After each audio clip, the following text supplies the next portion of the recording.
Hello everyone, welcome back to another Iceberg. Back in December of 2022, I released the Superman Iceberg, and now that it's been nearly 4 years since that video, which is absolutely terrifying, I thought it was about time to do a follow-up to it. Like with the original video, this Iceberg will not just cover Superman topics, but also topics about Superman-related characters, like Supergirl, Power Girl, Lois Lane, Jimmy Olsen, Lex Luthor, etc. Also, in the years since that original video, I've covered these Superman-related topics in these videos, so I won't be talking about them in this video. Remember to drop a like and comment, as it helps the channel out a whole bunch, and it's absolutely free. Though I do have channel membership options if you're interested. For $5 a month, you get your name read out loud at the end of the video, and extended Iceberg preview videos. And for $7 a month, you get all of that, plus all of my videos early. With all that being said, let's hope Max with some Superman content. Lana Lang. First appearing in Superboy issue 10, released in October of 1950, Lana Lang is Superman's childhood friend in Smallville. She was also one of the first people to fall in love with him, as she was absolutely obsessed with Superboy, and she was always suspicious of Clark being him. She was just kind of your standard damsel in distress side character for a while, until one day she became a superhero, that being the Insect Queen.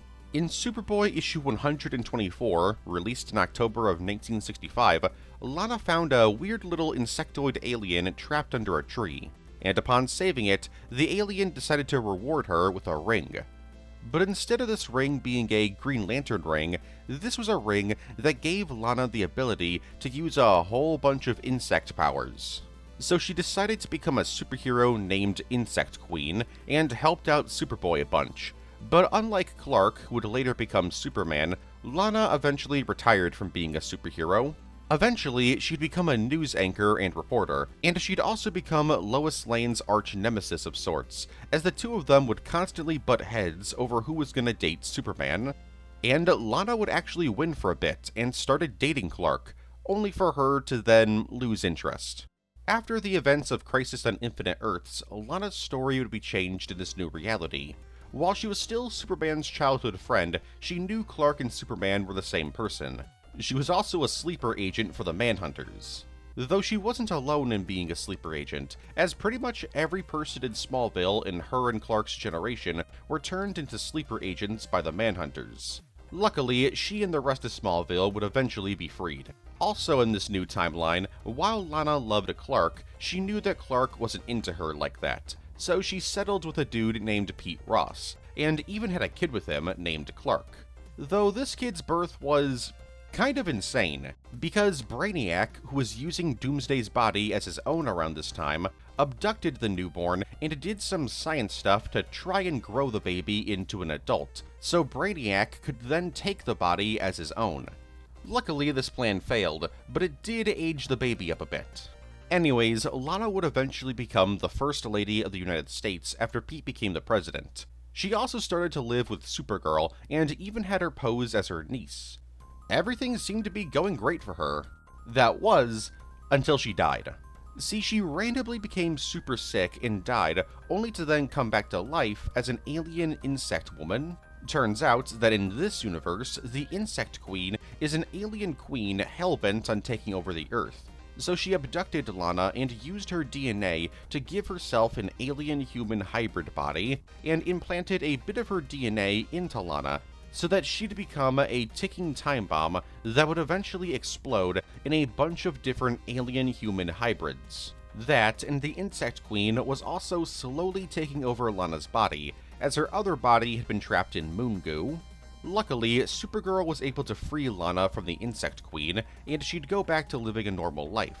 Lana would make her debut in the post-New 52 universe in Action Comics issue 6, released in April of 2012. Her history was pretty similar to before, and like her original self, she even became a superhero. See, in the aftermath of Flashpoint, Superman and Lois got split into two: their post-New 52 selves and their pre-52 selves. And this post-New 52 Superman would eventually die, and Lana would then absorb the superpowered energy from his body, which would turn her into a superhero, that being Superwoman.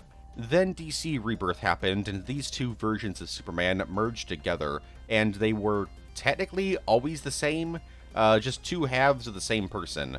It was basically DC saying that Superman didn't actually die. But yeah, Lana Lang is currently still Superwoman, even if she did temporarily retire from being a hero after being depowered for a bit. As for her powers, when she was Insect Queen, she was able to fly, have superhuman speed and strength whenever she was wearing the Insect Queen ring. She could also transform herself into insects, which is absolutely crazy. Though this transformation power was limited, as she could only transform into a bug once every 24 hours. As for her powers, when she's Superwoman, she has superhuman strength, speed, senses, and is completely bulletproof. She can also fly, has laser eyes, and has the ability to absorb solar energy and use it to create blasts of electricity. As for her appearances in media, she's appeared in Superman the Animated Series, the 1988 Superman cartoon, Superman and Lois, Smallville, Lois and Clark, The New Adventures of Superman, the DCEU, 2 of the 4 Christopher Reeve Superman films, the Dark Knight Returns films, and DC Universe Online. Supergirl Season 7. Originally, the Arrowverse Supergirl show was planned to go on for 7 seasons, and it very nearly did, as Season 7 wasn't cancelled until production on Season 6 began, but the reason for its cancellation wasn't because of low ratings. Well, okay, it was partially because of that, but the main reason why the show was cancelled was because when production on Season 6 began, it became extremely clear to pretty much everyone working on the show that everyone involved with the show was just kinda tapped out of it. Basically, people wanted to move on to other projects, with Melissa Benoist, Supergirl's actress, being one of the actors who really wanted to move on. Not wanting to end the series just yet, the show's showrunners briefly discussed making Season 7 of the show without Supergirl. Yes, the titular Supergirl was not going to be in Season 7 of the show. Realizing that this was a very dumb idea, this idea was scrapped, and Season 6 was reworked into the final season.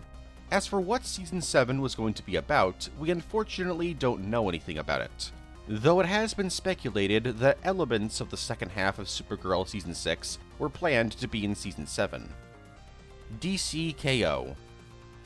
Releasing from December of 2025 to May of 2026, DCKO is a massive DC crossover event in which a ton of characters from DC are brought together to fight each other by the characters Time Trapper, Booster Gold, Gorilla Grodd, and the World Forger, with the goal being that whoever wins the tournament will be chosen by the Omega energy implanted in the Earth's core to become an all-powerful champion of Omega energy, the Omega King.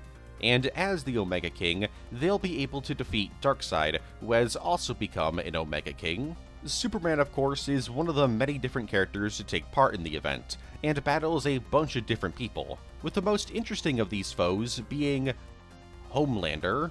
Yeah, one of the most interesting aspects about this event is that DCKO is not just a DC event.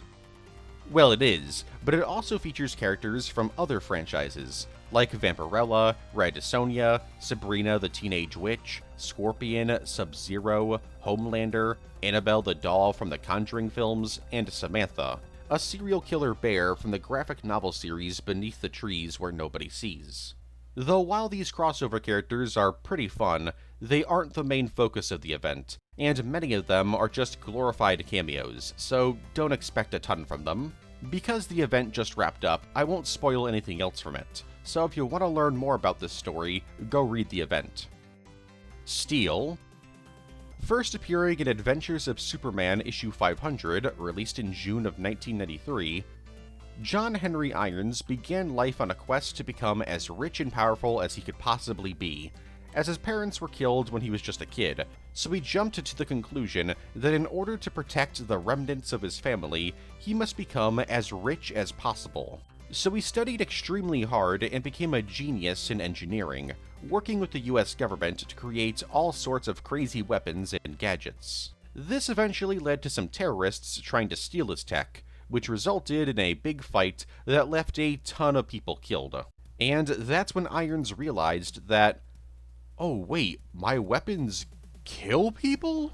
So he destroyed every single prototype that he had in development and went into hiding in Metropolis under the name Henry Johnson. He was pretty fine with living the rest of his life in hiding, but one day he was saved from death by Superman, who told him to make his life count.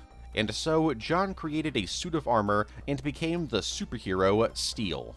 And he quickly came into conflict with bad guys, and even good guys. As around this time, the death of Superman had occurred, so a bunch of people were trying to take over Superman's position as Metropolis's main hero, with Steel being one of them. Though once Superman returned, Irons would become a reoccurring ally to the Man of Steel. Well, he would eventually become a reoccurring ally. After helping Superman and friends in a fight against Mongol, John retired from being Steel and tried to live a normal life. But this didn't last long, as he discovered that a bunch of gangs in Washington, D.C. were using some of his weapons. So he became Steel again, and would fight crime with his fellow DC superheroes for quite a while. But his time as a hero hit a speed bump, as his secret identity was eventually leaked to the public. Not only did this lead to people trying to come and kill him, but Irons' foster niece and nephew were taken away from him by Child Protective Services. His niece Natasha, more on her later, was even kidnapped by the villain Plasmus, who tried to get Steel to build her a suit of armor for her, and worst of all, Irons' grandmother was even killed. This all was making Irons extremely depressed, and so he and Natasha went into hiding. Though he would eventually re-emerge as Steel in New Jersey, and he would even become the head of a hospital when he wasn't doing superhero stuff. And for the rest of the pre-52 universe, Irons would work alongside a bunch of different heroes, and would even become one of Superman's most trusted allies, even joining the Justice League. He'd even be given the ability to transform his body into Steel for a little while, though this was given to him without his consent by Lex Luthor, and eventually this power would wear off. Steel would make his debut in the post-New 52 universe in Action Comics issue 2, released in December of 2011. While he had a pretty similar history to his previous self, there were some notable changes. For example, he and Superman worked together before he became Steel several times. Irons had revealed his secret identity to the public on purpose. Irons' great uncle was a superhero, and Irons was now tricked into building weapons instead of willingly building them. But anyways, Steel continues to help Superman out a ton, and even married Lana Lang. As for his powers, Irons doesn't have any, but instead relies on his steel armor, which gives him superhuman strength and durability. It can also shoot energy and fly. And he also carries around a giant hammer called the Kinetic Hammer. This hammer is extremely powerful, is voice-controlled, and can even create EMPs. Oh, and the pre-New 52 Steel had some transformations done to him with his consent, as he was nearly killed, so he had his body healed with alien nanomachines, which gave him extreme durability and the ability to absorb energy and create force fields.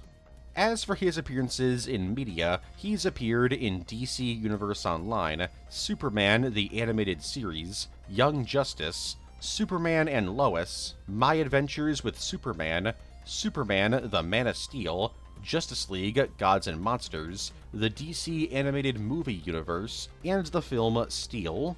And speaking of that film, Steel film. Released in August of 1997, Steel is the first attempt at a live-action adaptation of John Henry Irons. Directed and written by Kenneth Johnson, Steel is without question the most forgotten-about live-action Superman-related film ever made. Even more so than Supergirl 1984. This is partially because the movie is barely an adaptation of Steel.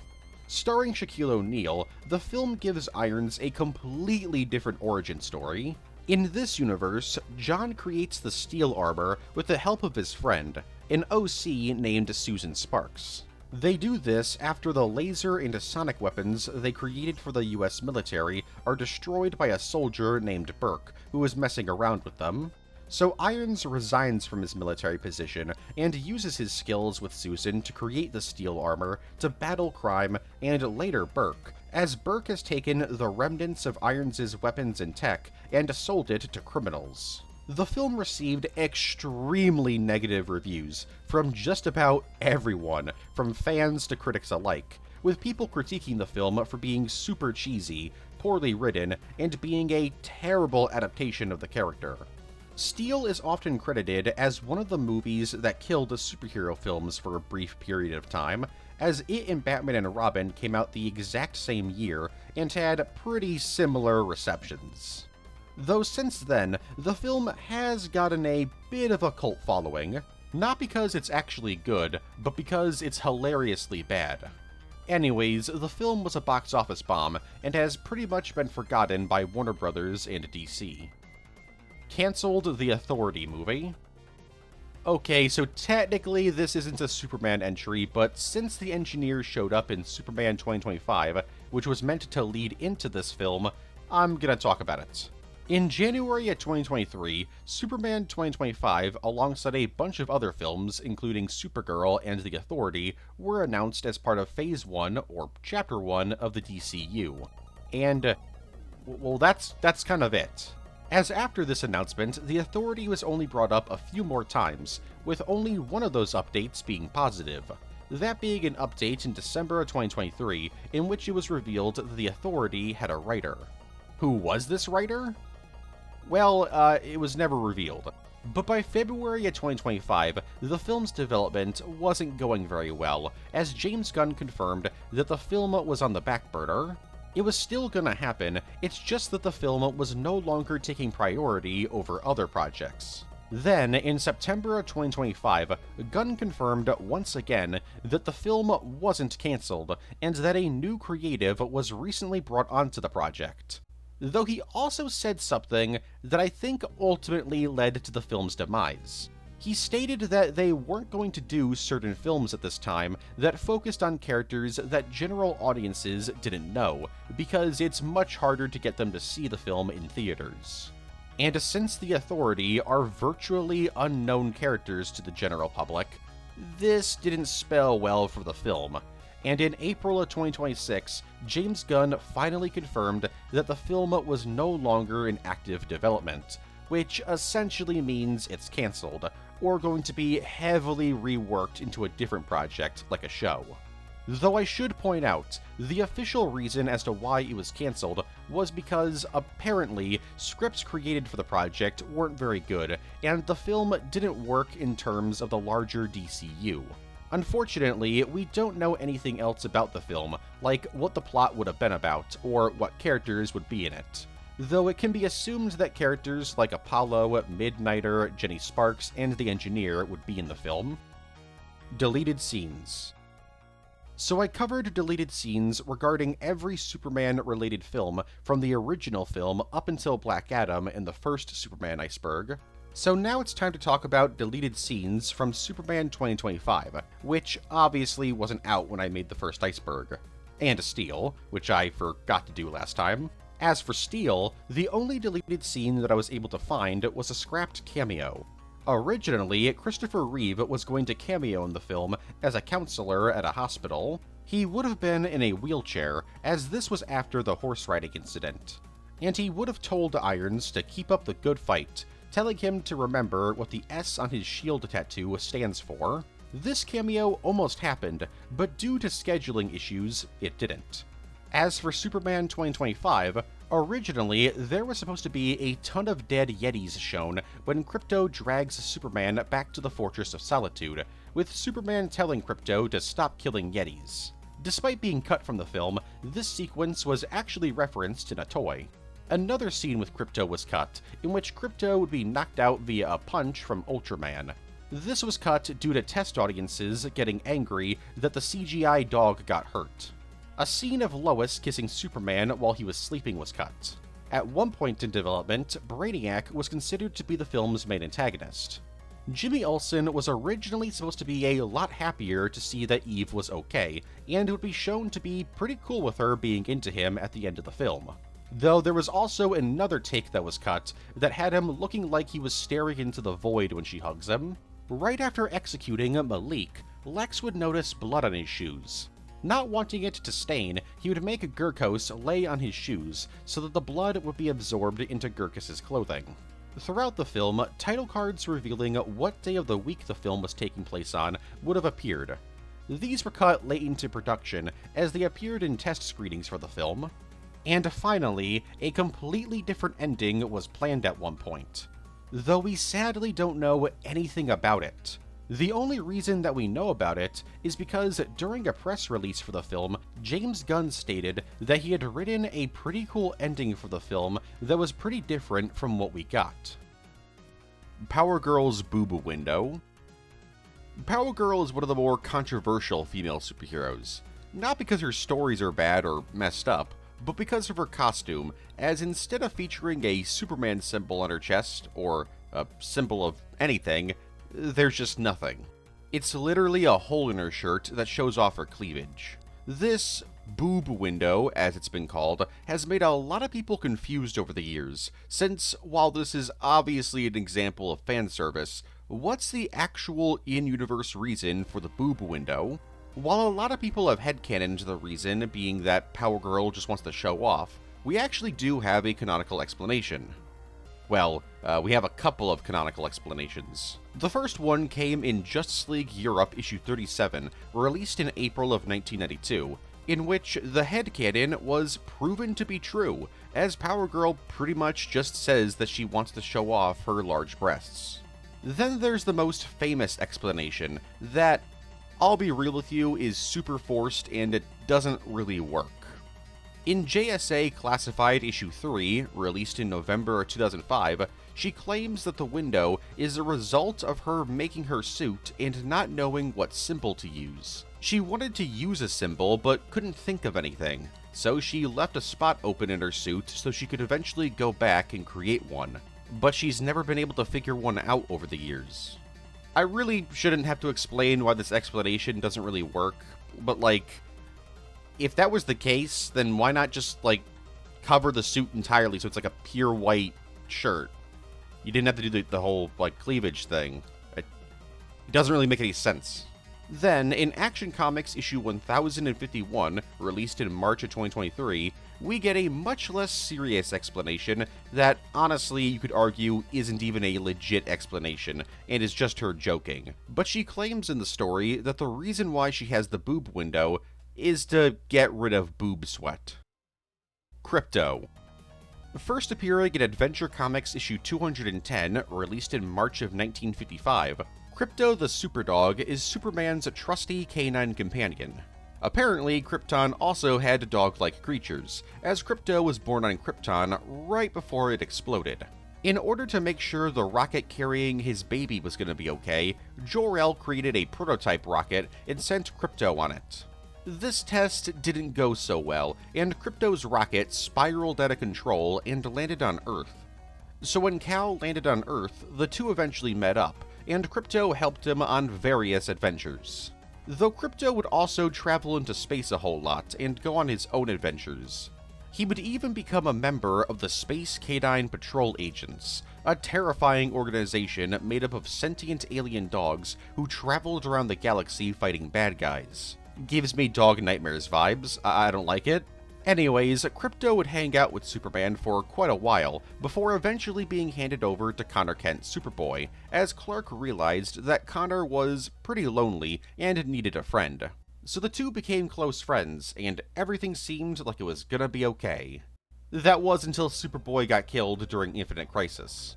After Connor died, Krypto ran off and was missing for about a year, before eventually returning to help Superman and Jimmy Olsen.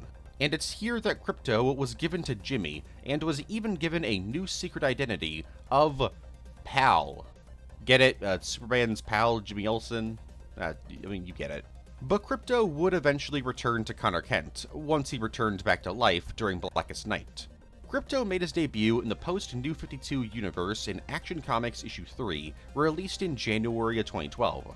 How he ended up on Earth in this reality was very different from before. Here, Krypto was sucked into the Phantom Zone while defending Kal-El when he was a baby on Krypton. And Krypto would stay in the Phantom Zone for a very long time, and wouldn't be freed until Superman eventually showed up to save him. And with that, Krypto was once again Superman's dog, before eventually becoming the Superman family dog, as he started hanging out with pretty much everyone. As for Krypto's powers, he basically has all of Superman's powers, meaning he can fly, shoot lasers out of his eyes, he's super strong, has super speed, and enhanced hearing. Though he's not as powerful as Superman or Supergirl, as his powers are proportional to his size. As for his appearances in media, he's appeared in Batman the Brave and the Bold, Teen Titans Go, Titans, DC Superhero Girls, Superman and Lois, the DCU, Superman the Animated Series, DC Universe Online, Lego Batman 3, Lego DC Supervillains, the DC Animated Movie Universe, League of Super Pets, Harley Quinn, and his own animated series called Krypto the Superdog. Not so fun fact, my only connection to the show is that when I was 5 years old, my dog Oscar died of a heart attack as the show was airing.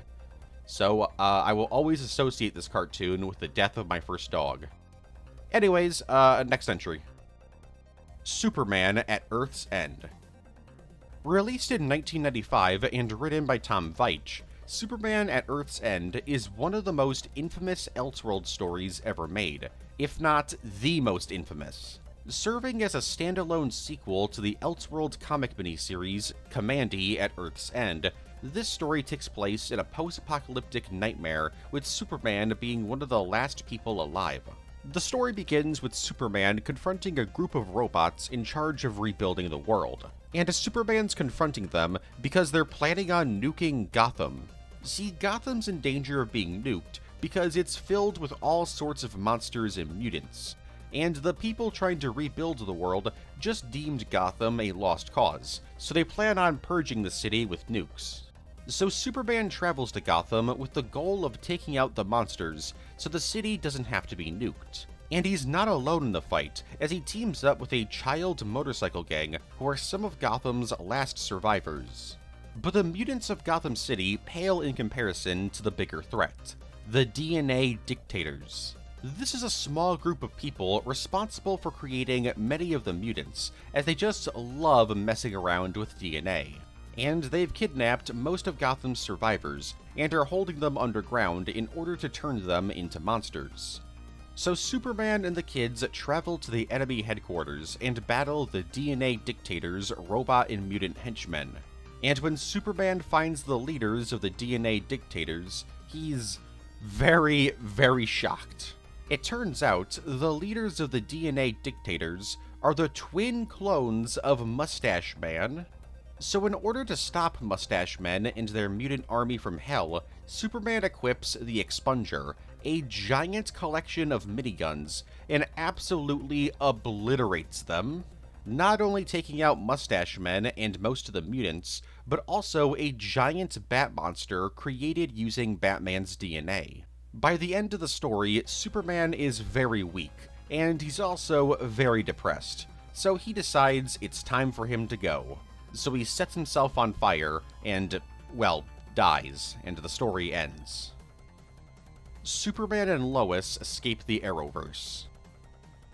Airing from February of 2021 to December of 2024 and lasting 4 seasons, Superman and Lois originated as another installment in the Arrowverse, and thus is usually treated like part of the universe by fans. Especially since the show stars Tyler Hoechlin as Superman, as he also played the character in Supergirl. So basically, this show was a spin-off to Supergirl. At least, it was when it started airing. For the first 2 seasons of the show, it was believed by fans that this show took place in the Arrowverse, as it even featured an appearance from John Diggle, who was featured in pretty much every other Arrowverse show. However, outside of Diggle's brief appearance in the show, and very brief mentions of some other Arrowverse heroes, the series didn't have too many blatant connections to the rest of the Arrowverse. And that's because during Season 1's production, it was decided that Superman and Lois would no longer be set in the Arrowverse, and instead would be set in its own continuity, essentially a parallel timeline to the Arrowverse. This was done for a couple of different reasons. At this point, the Arrowverse was on its last legs, as ratings were down, and the universe had been going on for quite a while. Keep in mind, from October 2012 to May 2023, the Arrowverse had 6 different live-action shows made up of 37 seasons and 699 episodes. That's nearly 700 hours of television, and more importantly, nearly 700 hours of continuity that Superman and Lois needed to abide by. So in order to free up the show creatively, it was decided to just cut the connection to the Arrowverse. And because of that, Superman and Lois was able to escape the cancellation of the rest of the Arrowverse. Well, they escaped cancellation for about a year, and, then they got canceled. The Giant Turtle Man. In Superman's pal Jimmy Olsen, issue 53, released in July of 1961, Jimmy Olsen goes on a crazy, wacky adventure where he literally becomes a kaiju. This unfortunate day for Jimmy Olsen began with Jimmy finding a treasure chest on the beach. But instead of finding gold or diamonds or, actual treasure, he finds a gun that makes things grow. After ruining the life of a nearby snail, Jimmy decides to write a story for the Daily Planet about it. So he tells Superman that he'll hand over the enlarging device once he's done with the story, but Superman tells him that while he will take it from him, he's gonna be out in space for a few days, so if anything bad happens, he's on his own. And literally right after Superman leaves, Jimmy accidentally hits the device, which starts to grow Lois Lane's new pet turtle into a kaiju. But what's even worse is that the growing ray is being filtered through the turtle into Jimmy, turning Jimmy into a giant kaiju turtle-human hybrid. Jimmy's mind quickly devolves into a feral state, and he begins to go on a rampage, grabbing buildings and other structures and throwing them into a nearby volcano. So Jimmy destroys a ton of different buildings, bridges, and even military vessels before Superman shows back up to stop him. So he knocks Jimmy out in a single punch, and then drags him away to Atlantis, where some Atlantean scientists explain what happened. It turns out that Jimmy's mind regressing to a feral state wasn't a result of becoming half-turtle. Instead, an Atlantean scientist named Goxo was sending him telepathic messages, telling him to collect as much metal as possible and throw it into the dead volcano in order to activate the volcano so that people wouldn't be able to find the real treasure located on the island. So the scientist is captured, and Superman uses the device to bring Jimmy back to normal before destroying it. And so the story ends with Jimmy and Superman finding the real treasure, friendship. Oh, and the chest's filled with gold. Though despite returning to normal, Jimmy still has this turtle kaiju DNA inside of him, and so on rare occasions, he'll actually transform back into his turtle self. 2026 Superman and Spider-Man crossover. Releasing from April to May of 2026 as part of the 2026 Marvel DC crossover event, Superman Spider-Man is a 2-part anthology comic showcasing various Superman and Spider-Man related characters hanging out. The first issue features 9 different short stories. The first has Superman bonding with the Venom symbiote. The second story follows J. Jonah Jameson being framed by Lex Luthor and having to be saved by Superman and Spider-Man Noir. The third story follows Alana Lang and Gwen Stacy hanging out, while Superman and Spider-Man battle Metallo and Sandman. The fourth story follows The Thing working together with Superman and the Legion of Superheroes. The fifth story features Steel and Thor joining forces to fight Hobgoblin. The sixth story features Spider-Gwen and Supergirl working together to battle Livewire. The seventh story features Miles Morales' Spider-Man and Superman working together to fight Brainiac and Dormammu. The eighth story features Wonder Woman and Jane Foster Thor hanging out. And the final story of the first issue features Spider-Man and Superman just talking about bad days. The second issue features 8 different stories.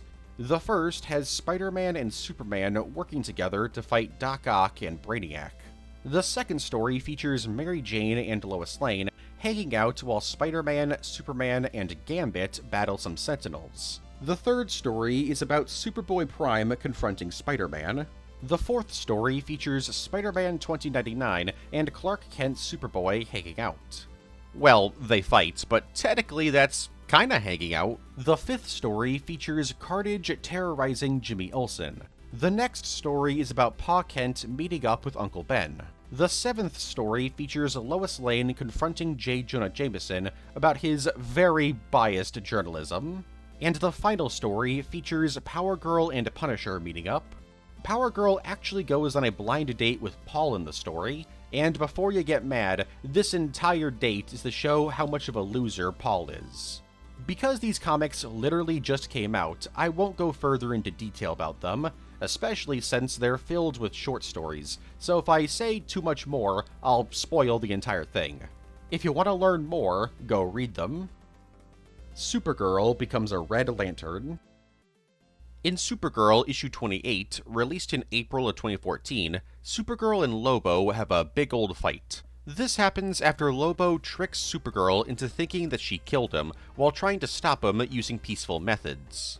This really upset her, as around this time, Supergirl was dealing with a whole lot of emotional trauma. From having pretty much no friends to being manipulated and used by people, and of course, the destruction of Krypton still pretty fresh in her mind. So accidentally killing a dude was not exactly what she needed. And when Lobo revealed that he was just tricking her, she attacked him with full intent to kill him. Her rage then attracts a Red Lantern ring, which latches onto her and turns her into a completely feral Red Lantern who goes on a complete rampage. Eventually, she finds herself defeated by some Green Lanterns, who then capture her and bring her to Hal Jordan. Hal decides to bring her to Red Lantern HQ, where her mind is fully repaired, but she's still very, very aggressive, which makes the rest of the Red Lanterns a bit worried, since she's a Kryptonian, and she can pretty easily defeat most of them if she wanted to. Unfortunately for the Red Lanterns, and especially for Supergirl, she couldn't exactly just take off the Red Lantern ring and go back to normal, as you actually can't take off the Red Lantern ring. If you do, you die. So Supergirl reluctantly joins the Red Lanterns, which honestly was probably for the best, as she made friends with several Red Lanterns, like Bleez and Guy Gardner, and through them, she learned to better control her anger. Her run as a Red Lantern came to an end when she took part in a battle against World Killer 1, a Kryptonian shape-shifting living weapon who took control of an entire alien army. And during the fight, in order to kill him, Supergirl allowed World Killer 1 to bond to her, and then she flew into a yellow sun, and it's here that she removed her Red Lantern ring, which of course killed her. However, because she was inside of a yellow sun, Supergirl immediately returned to life, and threw World Killer 1 into the sun, where he disintegrated. And with that, Supergirl returned to Earth, free of the Red Lantern ring, though she still remained friends with several of the Red Lanterns. John Kent. First appearing in Convergence Superman issue 2, released in July of 2015, John Kent was originally born during the Convergence storyline. Basically, pre-Flashpoint Superman and Lois are transported to another dimension by an amalgamation of various different Brainiacs. And it's here that Lois gives birth to their son, John. John doesn't really do anything in this storyline because, well, he's a literal newborn, but Superman and Lois protect him while they're forced to face off against a bunch of different characters from other universes. By the end of the storyline, the pre-Flashpoint versions of Superman and Lois, alongside John, are transported into the New 52, where they lived in secret for quite a while. They wanted to keep their past lives a secret from John, but when they discovered that Bro was developing powers, they had no choice but to explain to him who they really were. As he continued to develop his powers, he also developed his career as a superhero, as he'd be given the title of Superboy. And it's during his early career as Superboy where he meets Damian Wayne, who doesn't really like him very much.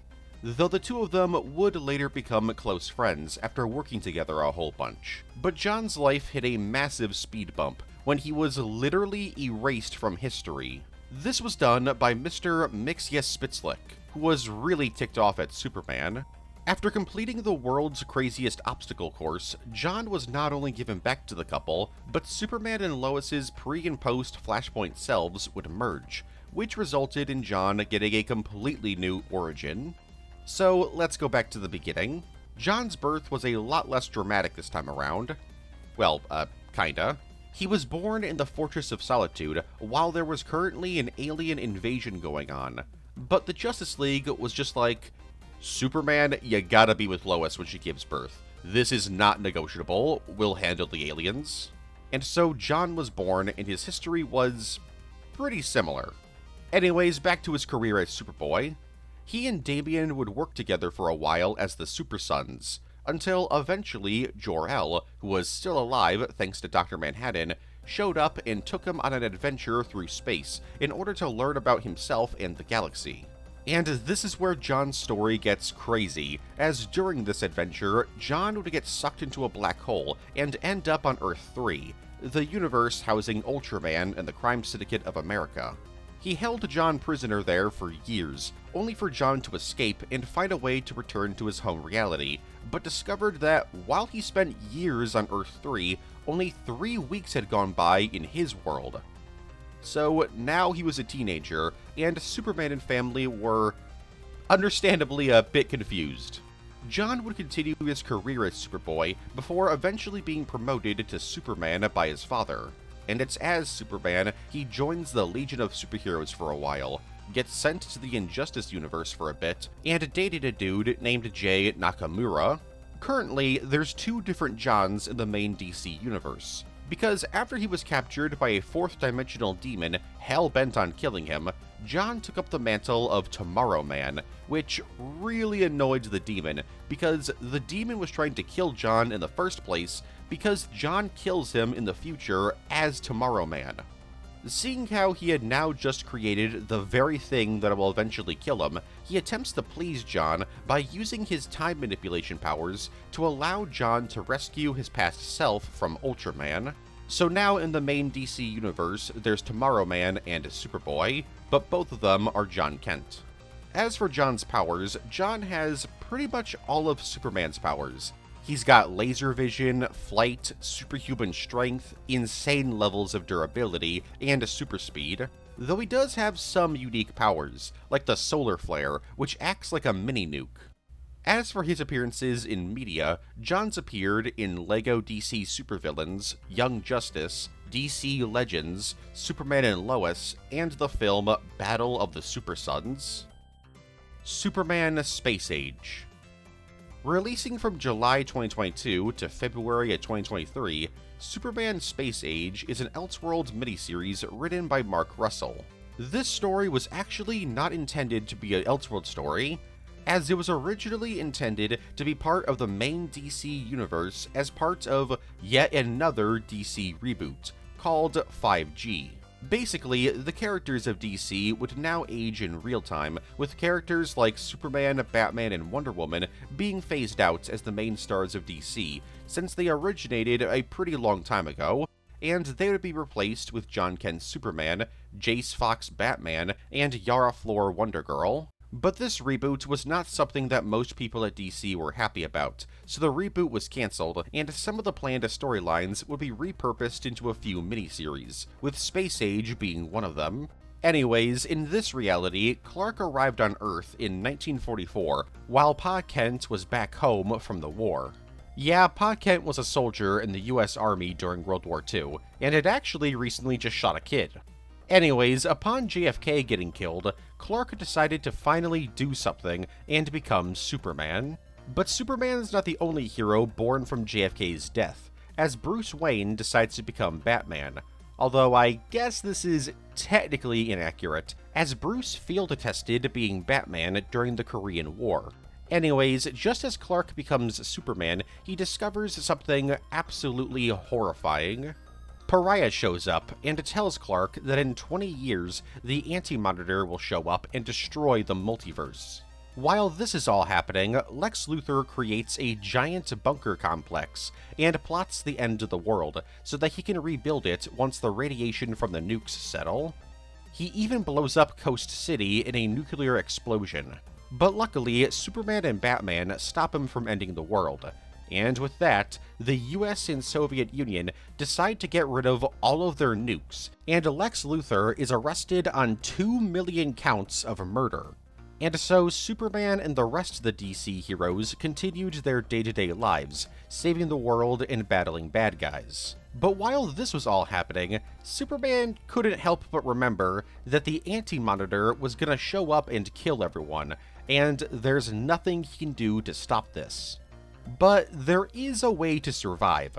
Brainiac eventually shows up and offers him a chance to save himself from the impending end of the universe by working with him and stripping his universe of its resources, so that they can use said resources to fight the Anti-Monitor in another universe. But Clark refuses and decides to live the rest of his life doing the things that he wants. So he marries Lois, has a kid, and expands the Justice League by quite a lot. But eventually, he comes into contact with various other Brainiacs, who once again offer Clark the chance to work with them. And this time, Clark asks about the reality that they're building in preparation to fight the Anti-Monitor. Turns out, in their reality, Earth has been destroyed in nuclear fire. Inspired to now help humanity more so than ever, Superman retires from the Justice League and spends the next couple of years preparing to save humanity. Using Kryptonian medicine, he's able to create the cure to every single disease, which requires people to give him a small piece of their DNA. This is part of his ultimate goal, to place as much human DNA as possible in a Kryptonian crystal and send it to this other universe, so that humanity can rebuild. Eventually, the end of the universe happens, and Superman sends the DNA of his world into this other one. So the crystal is sent into this other reality, where this universe's Superman receives it, and uses it to restart the human race. And so, this reality is saved, and the reality of Superman's space age dies. And just like that, the story ends. Lex Luthor becomes Superman. In Justice League issue 52, released in June 2016, Lex Luthor decides to stop being evil and become Superman. You see, this happened right after the New 52 Superman died, so believing that there was now an opening for a new protector of Metropolis, Lex decided to become the new Superman using a modified version of his suit that he had recently been using as part of the Justice League. Yeah, around this time he was part of the Justice League, mainly just because he really liked people thinking that he was cool. But why replace Superman? Well, it's because Lex's sister was in a coma around this time, and she absolutely hated Lex, while Lex loved her. So he was doing this to become somebody that his sister wouldn't hate, and instead be proud of. But there was one tiny little problem with Lex's plan. The pre-Flashpoint Superman was still around, and he showed up to stop him since he thought that Lex was still evil. But he quickly realized that he wasn't evil anymore, so he and Lex decided to work together as Supermen, protecting Metropolis. Though this didn't last that long, as Lex started to hate Superman again, as Superman refused to fully trust Lex. See, right before becoming Superman, Lex had a brief run as the leader of Apokolips, and he wasn't super happy doing that, so he bailed. But the people of Apokolips weren't cool with him just leaving, so they eventually came to collect him. So they captured Superman's family and Lex, and brought them to Apokolips, where Lex would then try to convince the people of Apokolips to make Superman their new leader, instead of Lex. This really ticked Superman off for obvious reasons. Though Superman would eventually agree, but only on the condition that he brings freedom to Apokolips, and he rules from afar, staying on Earth while somebody else rules on Apokolips representing him. This incident was the final straw for Clark, as any bit of trust that he still had in Lex was completely shattered. This ticked off Lex, and he removed the Superman symbol from his armor, and vowed that he was going to be his own hero. And this didn't last long, as while he worked alongside the rest of DC's heroes, nobody really ever trusted him. and so he eventually returned to being evil. Oh yeah, and his sister was never proud of him. Lois Lane gets powers. So remember how I talked about how Lana Lang became Superwoman after absorbing post-New 52 Superman's energy? Well, Lana wasn't the only Superwoman born that day. As New 52, Lois Lane also received some of Superman's energy, which gave her basically all of Superman's powers. And as Superwoman, Lois kicks ass and dies almost immediately. Yeah, she gets killed by Bizarro Superwoman pretty early into her career. But when the pre-Flashpoint and post-Flashpoint versions of Superman and Lois are merged together, Lois returned to life, but didn't have any powers. But luckily, she would get these Superwoman powers again in Superman issue 19, released in October of 2024, where she got these powers off panel. But the story and how she got them would be told in Superwoman Special, released in December of 2024. During the events of the Absolute Power event, Lois wanted to help Superman out, so she stole an experimental suit of armor created by Lex Luthor. This armor was connected to Amanda Waller's robot army, consisting of superpowered Amazo robots that stole their powers from various DC heroes like Superman, Wonder Woman, etc. So when the robots were destroyed and the powers returned to the heroes, because Lois's suit was connected to their network, she was hit with a blast of energy that did the reverse. It took somebody's powers and gave them to Lois. And the person who Lois took these powers from was General Zod. So currently, General Zod doesn't have any powers, and Lois Lane has all of the powers of a Kryptonian.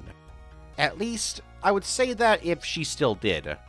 Lois actually used up all of her powers during a fight with a clone of Lex Luthor named XL. Now, what does this mean for Zod? Does he have his powers back? No, it doesn't seem like it. Absolute Superman. First appearing in DC All-In Special, released in December of 2024, Superman from the Absolute universe was different from most other Superman variants, because he lived on Krypton with his family for a very long time. In fact, he wouldn't arrive on Earth until he was a teenager. Upon landing on Earth, he entered a coma as his body began to adapt to Earth's atmosphere. And upon waking up, for a few weeks, he lived with the Kent family, despite not knowing English for most of the time he lived with them. Eventually, the company Lazarus Corp showed up to arrest Superman, as he had recently used his Kryptonian AI, named Sol, to save the Kent farm from Lazarus, as they were trying to force the Kents out of their farm by causing a man-made drought. So Superman fled and lived in total isolation in the wilderness for years, until he once again came into contact with Lazarus Corp. And it's here he decided to take down the evil corporation, and for the next few years, he traveled around the world helping the people oppressed by the company. This is actually how he met Lois Lane, but not in the way you think. Lois was a member of Lazarus Corp and tried to capture him. She failed, and Lazarus agents almost accidentally killed her when they began to fire on Superman with her still in the area. So Superman took off with Lois, and the two gradually began to like each other. By this point in time, Superman was tired of just helping people, so he started to attack Lazarus directly, which is where he came into contact with Brainiac, and his first real villain, Peacemaker. In one of his fights with Lazarus, Superman would be mortally wounded, but luckily would be rescued by the Omega Men. The Omega Men are vigilantes who want to take down Lazarus Corp, so Superman joins them for a few, but on a mission to rescue Jimmy Olsen, a member of the Omega Men, the team would be pretty much wiped out, and Superman would be captured by Lazarus and Brainiac, who then forces Superman to relive his most traumatic experiences, all in an effort to make Superman willing to kill somebody. And Brainiac very nearly succeeds, as if it wasn't for Sol rescuing Superman, he would have killed Brainiac. So Superman, Lois, Jimmy, and Sol then travel to Smallville, where the entire town arms up and prepares for war against Lazarus. And against all odds, they succeed, and Lazarus is completely dismantled, with their leader, Ra's al Ghul, being sent to jail. But sadly, by this point in time, both Pa Kent and Martha Kent have passed away, so Superman takes over the Kent farm and fully embraces being Superman, wearing a costume created by Martha. As for his powers, Superman has all of his standard powers, but he also has a suit of armor that can turn itself into anything he needs. This armor is where Sol is usually stored, and can also create solar flare explosions and dust storms using sunstone. This sunstone dust can also be used by the suit to heal people. You're watching Superman Saturday on Boomerang. He's not just a superhero, he's the superhero! Doomsday is all like, Arr! He's tearing up the city! Superman blasts him! Yeah, bad guys gotta learn! You don't mess with the S! Figures each sold separately. Superman Returns, you can unleash the power of Up, Up, and Away Superman, Crystal Smash Superman, and Super Breath Superman. You can collect all 13 figures, each sold separately. We now return to Superman Saturday on Boomerang. Nightflame. First appearing in Adventure Comics issue 421, released in July of 1972, Nightflame is a warrior from a pocket dimension known as the Innerverse. Instead of just staying there, she one day decided to travel to the main DC universe in search of Supergirl. But why did she want to meet Supergirl? Well, it's because the Innerverse isn't just your ordinary pocket dimension. No. The Innerverse is a pocket dimension located within an atom of Supergirl's brain. Turns out the Innerverse was literally born out of Supergirl's temper and anger issues. And since Supergirl is trying her best to be good, the Innerverse is literally dying. So Nightflame escaped the Innerverse to collect Supergirl's soul and bring it with her into her own reality, which I remind you is located in Supergirl's brain. Here, Supergirl has none of her powers, and she's attacked by all sorts of evil monsters. You see, Nightflame brought her here in order to steal Supergirl's powers and possess her body, which would in turn connect the Innerverse to Nightflame's brain. And since Nightflame is pretty much just evil incarnate, the Innerverse would flourish under her. By the way, Nightflame is a being born literally out of Supergirl's own wish to die.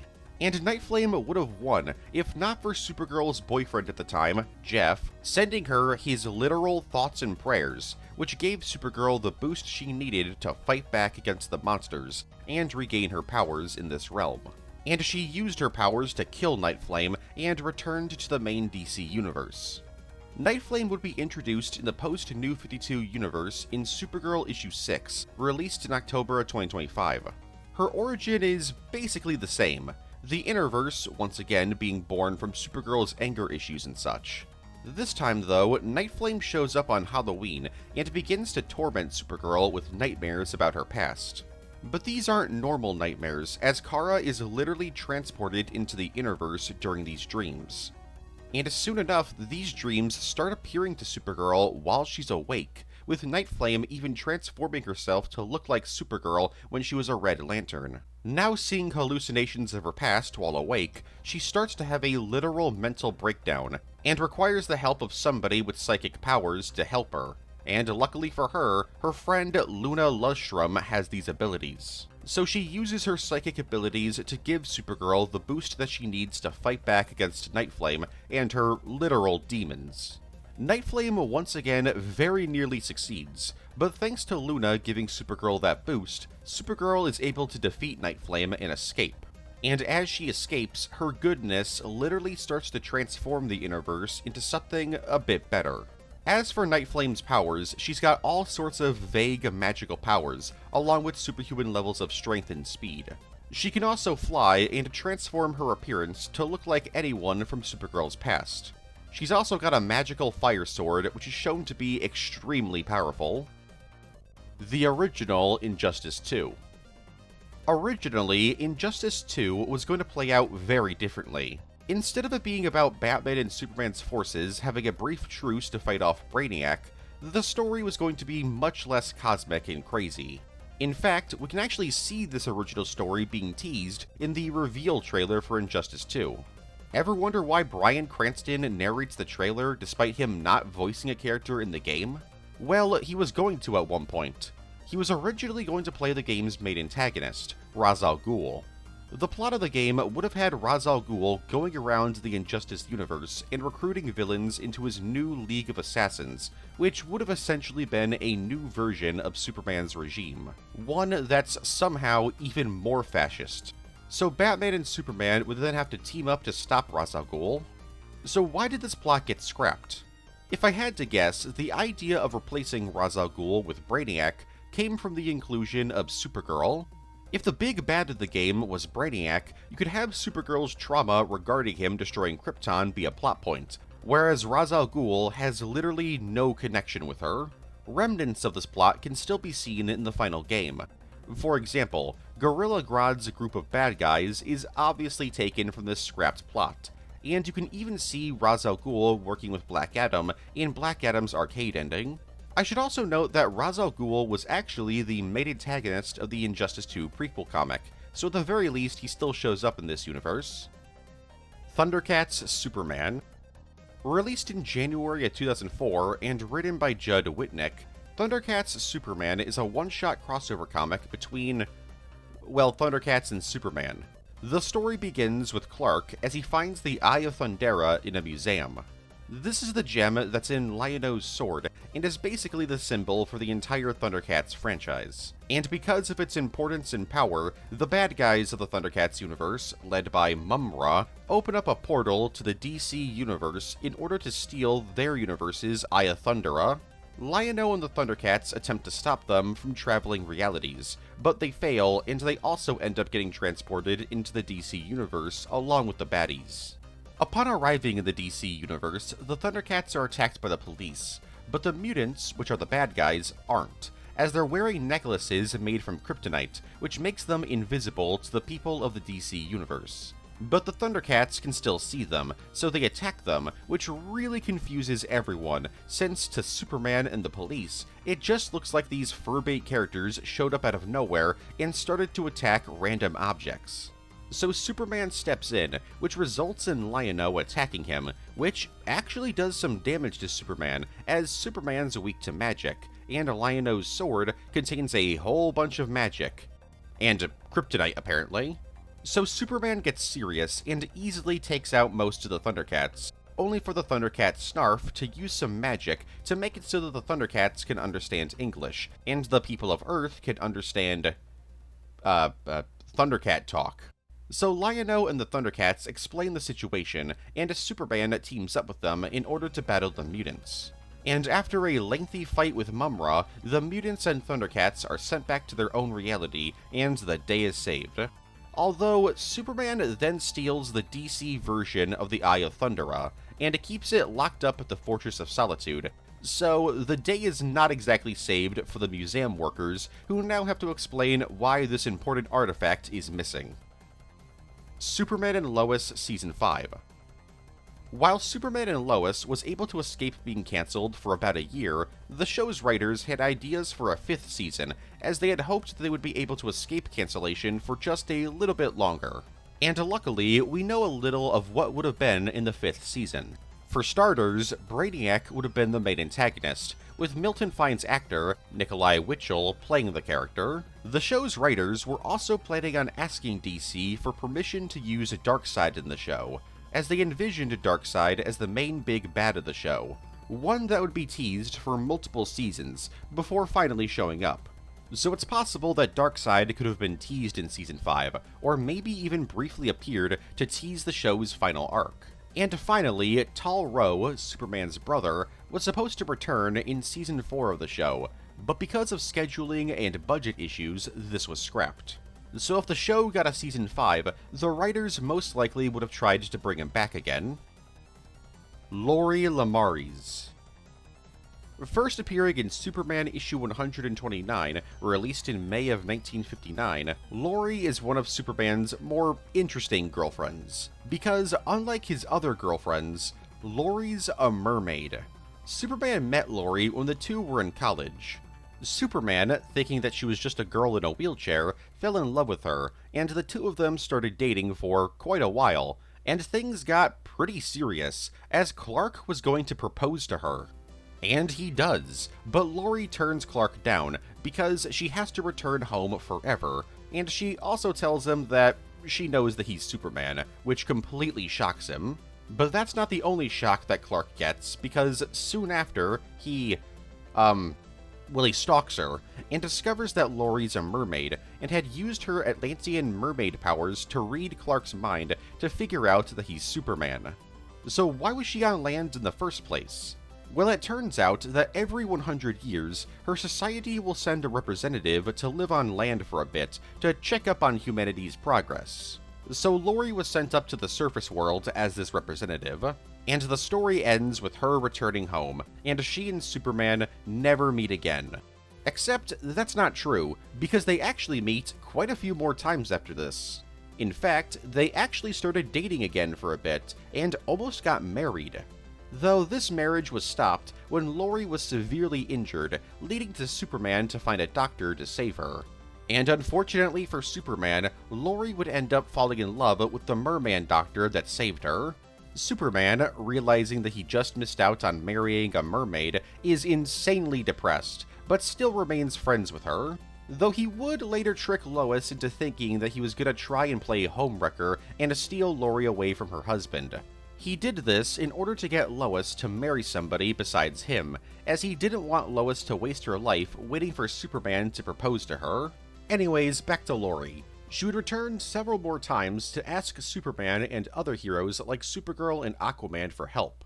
Though that doesn't mean that she was helpless, as she was actually able to hold her own pretty well, and took part in battles against all kinds of threats, from villains like Dr. Zodiac to fishermen illegally fishing. It's through these adventures she would also become pretty good friends with Supergirl, even helping putting on a surprise party for Kara by staging an attack on Atlantis with Superman. Kind of an insane surprise party. You're essentially faking a home invasion, but, it worked. Lori made her debut in the post-New 52 universe in DC's Harley Quinn Romances, released in March of 2023. In this universe, while she dated Superman in the past, the rest of her story was pretty different, as she would later become a mercenary who was willing to work for villains like Dagon. In fact, she was in charge of her very own mercenary group, called the Mercenary Maids, which I can only assume was directly inspired by the Combat Maid Squad from Overlord, though she would eventually become more heroic, and become a founding member of Justice League Blue, which is basically just the Ocean's version of the Justice League. As for her powers, Lori has superhuman strength and speed, though she really only has the superhuman speed while in the ocean. She can also obviously breathe underwater, and she can grow human legs to temporarily live on land. And as mentioned before, she can also read people's minds. As for her appearances in media, Lori's appeared in Young Justice and Scribblenauts Unmasked, a DC Comics adventure. Superman Top Cat. Released in October of 2018 and written by Dan DiDio, Superman Top Cat is a one-shot crossover comic between Superman and the Hanna-Barbera character Top Cat, who gets a realistic redesign that I do not like. The story follows Superman and Top Cat meeting up to battle their greatest foe, that being Kale. You see, there's a salad party going on in Metropolis, and everyone is enjoying the kale. Yes, there's a salad party going on, hosted by the Metropolis Chopped Salad Society. Though it turns out they probably shouldn't be eating the kale, as it's not actually kale, but instead an alien species that just looks like kale. And they don't exactly like being eaten, so they kill the Chopped Salad Society, which I guess would technically count as self-defense. While Superman investigates this kale problem, Top Cat is working at his job at the Wholesome Goods store, which seems to be where this kale problem originates from, as while he's doing his thing, he gets confronted by his boss, who reveals he's actually one of the kale aliens. Top Cat is able to defeat the Kalian before Superman shows up, and then the two of them decide to work together and investigate the Kalian problem. They eventually track down the Kalian to an island owned by a rich dude who owns a food processing company. While Superman battles the Kalian, and later an Amazo robot, Top Cat discovers that the Kalian is actually a victim in all of this, as the rich guy was selling the Kalian's species as food. So Superman, the Kalian, and Top Cat team up to save the Kalian's people and beat up the rich dude. Superman then takes the Kalian and his people off of Earth, and brings them to a planet where they won't be eaten anymore, and the story comes to an end. Jimmy Olsen becomes a werewolf. In Superman's pal, Jimmy Olsen, issue 44, released in February of 1960, Jimmy Olsen has quite the bad hair day, as he literally becomes a werewolf. Jimmy really wants Lois Lane's sister, Lucy Lane, to make out with him, and so he decides to go to some pretty extreme methods to get this makeout session. One day at the Daily Planet, a bunch of ancient artifacts are delivered, and one of these artifacts is a magic potion that will turn you into a werewolf if you drink it. And you'll only be cured of this werewolf curse if you're then kissed by a beautiful woman. Seeing how later that night, the two of them were gonna go to a costume party, he decides to drink the potion to get the ultimate big bad wolf costume to go along with Lucy's Little Red Riding Hood costume in order to woo her. And it works. Kinda. They win a costume contest at the party, and Lucy is about to kiss Jimmy, but first asks him to remove his wolf mask. Instead of explaining the situation, Jimmy freaks out and runs away, and for the next few days has some very strange werewolf adventures. For example, a film studio sees him and asks him to help them make a werewolf movie, but this falls through when Jimmy asks for way too much money. He also offers to give all of his money to a random woman in exchange for her to kiss him so that he can return back to normal. But she refuses. Lucy isn't very thrilled about this whole werewolf thing, and eventually tells Jimmy that she'll stop dating him if he doesn't stop dressing up as a werewolf, as she still thinks that he's just wearing a costume. Not knowing what else to do, Jimmy asks Superman for help. So Superman asks Supergirl to make out with Jimmy, which in turn cures him. Superman, A Nation Divided. Released in December of 1998 and written by Roger Stern, Superman, A Nation Divided is an Elseworld story placing Superman in the middle of the American Civil War. In this reality, Kal-El landed on Earth in the 1800s, and wasn't told about his origins until way later in life. So during the early stages of the Civil War, Kal-El, named Atticus Kent, had no idea that he was actually an alien. He didn't even realize that anything was different about him until he was literally directly hit with a cannonball during the siege of Vicksburg. Because of his Kryptonian DNA, he literally walked off this injury, which really confused him. Believing that he was immortal, he basically soloed the entirety of the Confederate army during the siege. Realizing that he could be used as a secret weapon of sorts, Ulysses Grant and William Sherman had Atticus promoted and sent on various missions, including the Battle of Atlanta. While in real life, almost 4,000 American soldiers were killed during the battle, in this reality, not a single American soldier died during the Battle of Atlanta, as Atticus soloed the entirety of the Confederates there. Atticus even captured Robert E. Lee during the Battle of Gettysburg. Because of his efforts, the American Civil War ended earlier, and he was put in charge of taking out Confederate remnant groups. And after taking those out, he was invited by Abraham Lincoln, who had become a friend of his, to go see a play with him. And, as you'd expect, Atticus saves Lincoln's life from John Wilkes Booth. Atticus continued to serve America for a while, which really made his parents proud. But sadly, his mom would pass away from cancer, and it's here he was told the truth about his origin. Atticus then found his old spaceship, where he then discovered a message from his biological parents, in which he discovers something even more shocking. He was never meant to live with the Kents. He was supposed to live with the Native Americans who were being oppressed and killed by the United States. This gave Atticus a crisis of faith, which ended with him deciding to live with the Native Americans and to try to save them from oppression. And with that, the story comes to an end. DC x Sonic the Hedgehog.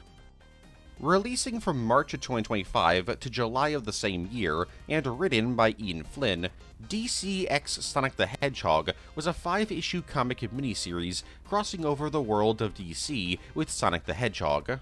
The story begins with Darkseid and crew invading Sonic's universe looking for the Chaos Emeralds. And funny enough, they just get right into the crossover. There's no build-up, as the Justice League quickly shows up and joins forces with Sonic and friends. And together, they almost defeat Darkseid, but Darkseid steals one of the Chaos Emeralds and places it in his dimensional engine, which has the side effect of completely tearing space and time apart, which results in a switch-up happening. Sonic and crew are sent to the DC universe, while the Justice League are trapped in Sonic's universe. So while Sonic and crew are cosplaying as their favorite Justice League members, the actual Justice League is trying to save Sonic's world from complete destruction, as the dimensional engine is destroying Sonic's reality. So the League battles various Sonic foes, like Eggman, Metal Sonic, and the industry plants known as the Deadly Six, in order to find the rest of the Chaos Emeralds, so they can then send them to the DC universe, in hopes that Sonic and friends will find them and use the emeralds to open up a portal to bridge the two dimensions. And after battling a whole bunch of DC villains like Lex Luthor, Sinestro, and Joker, Sonic and crew find the Chaos Emeralds and do just that. They open up a portal and reunite with the Justice League. They then join forces once again to finish off Darkseid, and the day is saved. A sequel series titled DC X Sonic the Hedgehog Metal Legion was then released from May to September of 2026. This story follows Sonic and crew teaming back up with the Justice League when Lex Luthor and Eggman decide to join forces. This series also sees Rouge the Bat dressing up as Catwoman, which has, certainly been noticed by the internet. This is exactly what I've been waiting for. This is exactly, I don't mean to sound like Cat Williams, but this is exactly what I've been waiting for. And that's all I'm gonna say about Metal Legion, as the comic is still ongoing, so if you want to learn more, go check it out. Maxima. First appearing in Action Comics issue 645, released in September of 1989, Maxima was a woman who was pretty into Superman. The two first met when Maxima arrived on Earth in search of a husband. See, she's from an alien royal family, so she's been spoiled all of her life, and since her royal family was all about conquering others and being strong, when Superman said no to Maxima's advances, she was pretty angry. So she and Superman fought for a bit, only for Superman to defeat her, rejecting all of her offers of having children and leading an empire. So Maxima returned home, only to then find her planet about to be destroyed by Brainiac. In a desperate bid to save her planet, Maxima swore loyalty to Brainiac, and also checked him out to see if he could be a suitable husband. But she quickly realized that Brainiac was way too crazy. So when Brainiac attacked Earth, Maxima betrayed him and joined forces with Superman and the other heroes of Earth. And so began Maxima's redemption arc, as she joined a whole bunch of different hero groups, like Captain Atom's very own Justice League called Extreme Justice, and Justice League International. But she didn't join these groups because she loved doing good and being a hero. No, she only did these heroic acts in part because she was still looking for a husband on Earth, and she also found working on Earth to be kinda fun. But while she was away, her homeworld was attacked by the villain Starbreaker, and he very nearly wiped the entire planet out. While Maxima and the Justice League were able to save the planet, the people of her world were not very happy with the fact that Maxima basically abandoned them for Earth. So they abolished the monarchy and exiled Maxima, and so she returned to Earth, where she would eventually try to date Superman again. But Superman obviously refuses again, which completely breaks her. So she joins up with the Superman Revenge Squad for a bit, and goes back to being a villain. But this return to villainy wouldn't last, as eventually she would return to her homeworld and took back control over the planet. But this time, she was a much better ruler, and was desperately trying to save her people from the villain Imperiex. though it's during this storyline that she would be killed when she sacrificed her life to save the entire universe from Brainiac 13, the Brainiac of the 64th century who absorbed ImperieX's powers in a bid to rule the universe. Maxima would make her debut in the post-New 52 universe in Supergirl issue 36, released in January of 2015. At least, she kinda made her debut in this issue. More on that in just a second. This time around, Maxima was a lesbian, and she wasn't super interested in finding a husband.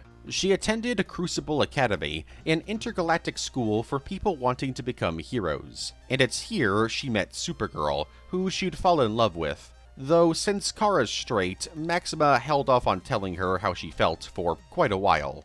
And luckily, she didn't go crazy when rejected anymore, so when Supergirl turned her down, she didn't freak out and join the "We Wanna Kill Supergirl" team. Maxima would eventually return home, after being captured by a soldier from her home world who wanted to take her place. But after defeating her and surviving a whole bunch of different assassination attempts, she became the queen of her world, and got married to a woman named Prima. Oh yeah, and by the way, this Maxima isn't the real Maxima. Maxima is actually a title, and the Maxima of the New 52 was not the same Maxima who wanted to bang Superman, which is why she's so different. Now, that original Maxima still existed in the post-New 52 universe, but wouldn't show up until the Death of Superman 30th Anniversary special, released in January of 2023. Her history was pretty similar to her pre-Flashpoint self, but she would eventually return to Earth as a villain again, and to try to bang Superman. Again. As for her powers, Maxima can fly, teleport, use mind control, create illusions, and force fields. She can also fire energy blasts, and has superhuman levels of strength and stamina. As for her appearances in media, she's appeared in Superman the Animated Series, Smallville, DC Superhero Girls, Kite Man, Hell Yeah, Supergirl, the DCU, and Scribblenauts Unmasked, a DC Comics adventure. Supergirl, Being Super. Releasing from December 2016 to June of 2017, and written by Mariko Tamaki, Supergirl Being Super is a 4-issue Elseworlds miniseries that's about Supergirl landing on Earth as a kid, instead of a teenager or adult. Until she was a teenager, she believed herself to be relatively normal, as her adoptive parents decided it was best not to tell her about her origin. And she doesn't remember her life on Krypton, because when she arrived on Earth, she had amnesia. She knows that she has powers, but her parents let her think that she's just special. But her powers begin to act up when she's given a solar-powered Fitbit bracelet, which really confuses her. And shortly after her 16th birthday, a massive earthquake hits her hometown. She uses her powers to save most of her friends, but keyword being most. One of her friends, Jennifer, is killed, and Kara feels extremely guilty about failing to save her. And she also starts getting hallucinations, visions, and memories from her parents on Krypton before it was destroyed. And it's through these visions that she discovers that she's not actually human, she's an alien. This also leads to her discovering her very first villains. Her track coach, Stone, knows about her abilities, and is pretty intrigued by them. And that's because it turns out that Stone isn't just a coach. She's also a scientist trying to find a new kind of renewable energy. And so she gave Kara that solar-powered Fitbit bracelet to let Stone mess around with her powers in order to see what would happen. And not only that, but Stone is also working with LexCorp, and has been experimenting on a Kryptonian named Tan-On. Kara rescues him, only for him to then murder a random person and declare he's gonna wipe out the human race because of the torture he went through. Kara decides to travel with Tan-On in order to learn more about herself and Krypton. But their travels together quickly come to an end when LexCorp captures one of Kara's friends and holds her hostage in order to lure Kara out. And it works, as Kara travels to LexCorp and is quickly captured. Luckily for her, Tan-On shows up to save her, and unfortunately for everyone else there, Tan-On shows up to save her.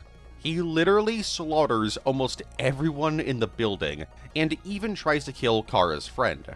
That's the last straw, and so she battles and defeats Tan. Embracing being a superhero, Kara then heads to Metropolis upon hearing about a dude with similar abilities as herself. And it's here she meets Superman, and the story comes to an end. Lesla Lar. First appearing in Action Comics issue 279, released in August of 1961, Lesla Lar was one of the Kryptonian survivors living in Kandor after Krypton's destruction. And she wasn't a big fan of Supergirl, as she was extremely jealous of Supergirl's abilities. So she eventually decided to enact a scheme to get rid of Kara.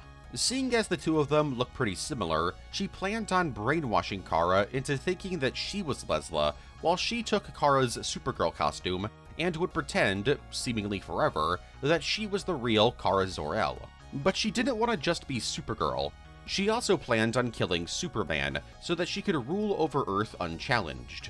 So she worked together with Lex Luthor on a plan to kill Superman, and it's possible that she would have succeeded if not for Krypto the Superdog quickly realizing that she was an imposter. So he freed Kara and sent Lesla back to Kandor, where she'd be arrested. But Lesla wasn't done trying to replace Supergirl and rule over Earth. So she then decided to free General Zod from the Phantom Zone in order to work with him to conquer Earth. This didn't really work out, as Zod immediately killed Lesla upon being freed. Though it was only her physical body that was killed. Her consciousness somehow survived in a ghostly state, and she continued her quest to replace Supergirl, eventually possessing her, only to then be defeated when Kara's parents called her out on her bluff, which allowed Kara to regain control over her body and, no joke, punch Lesla's soul out of existence. Lesla would make her debut in the post-New 52 universe in Supergirl issue 1, released in July of 2025. In this reality, Lesla's obsession with Supergirl came from the fact that she was ignored as a child, and she was also pretty skittish and weak growing up.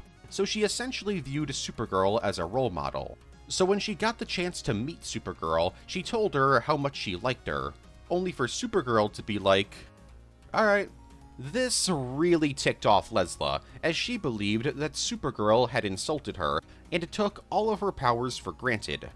So Lesla decided to replace Supergirl, and broke out of Kandor. And, I'm not joking, this isn't like a horny joke or something. When she arrived on Earth, the sun's rays literally, I can't stress that enough, they literally made her thighs and breasts bigger, and also gave her a bunch of muscles. Even her pet rabbit Candy got powers. So she then hypnotized Kara's human parents into thinking that Lesla was their kid instead.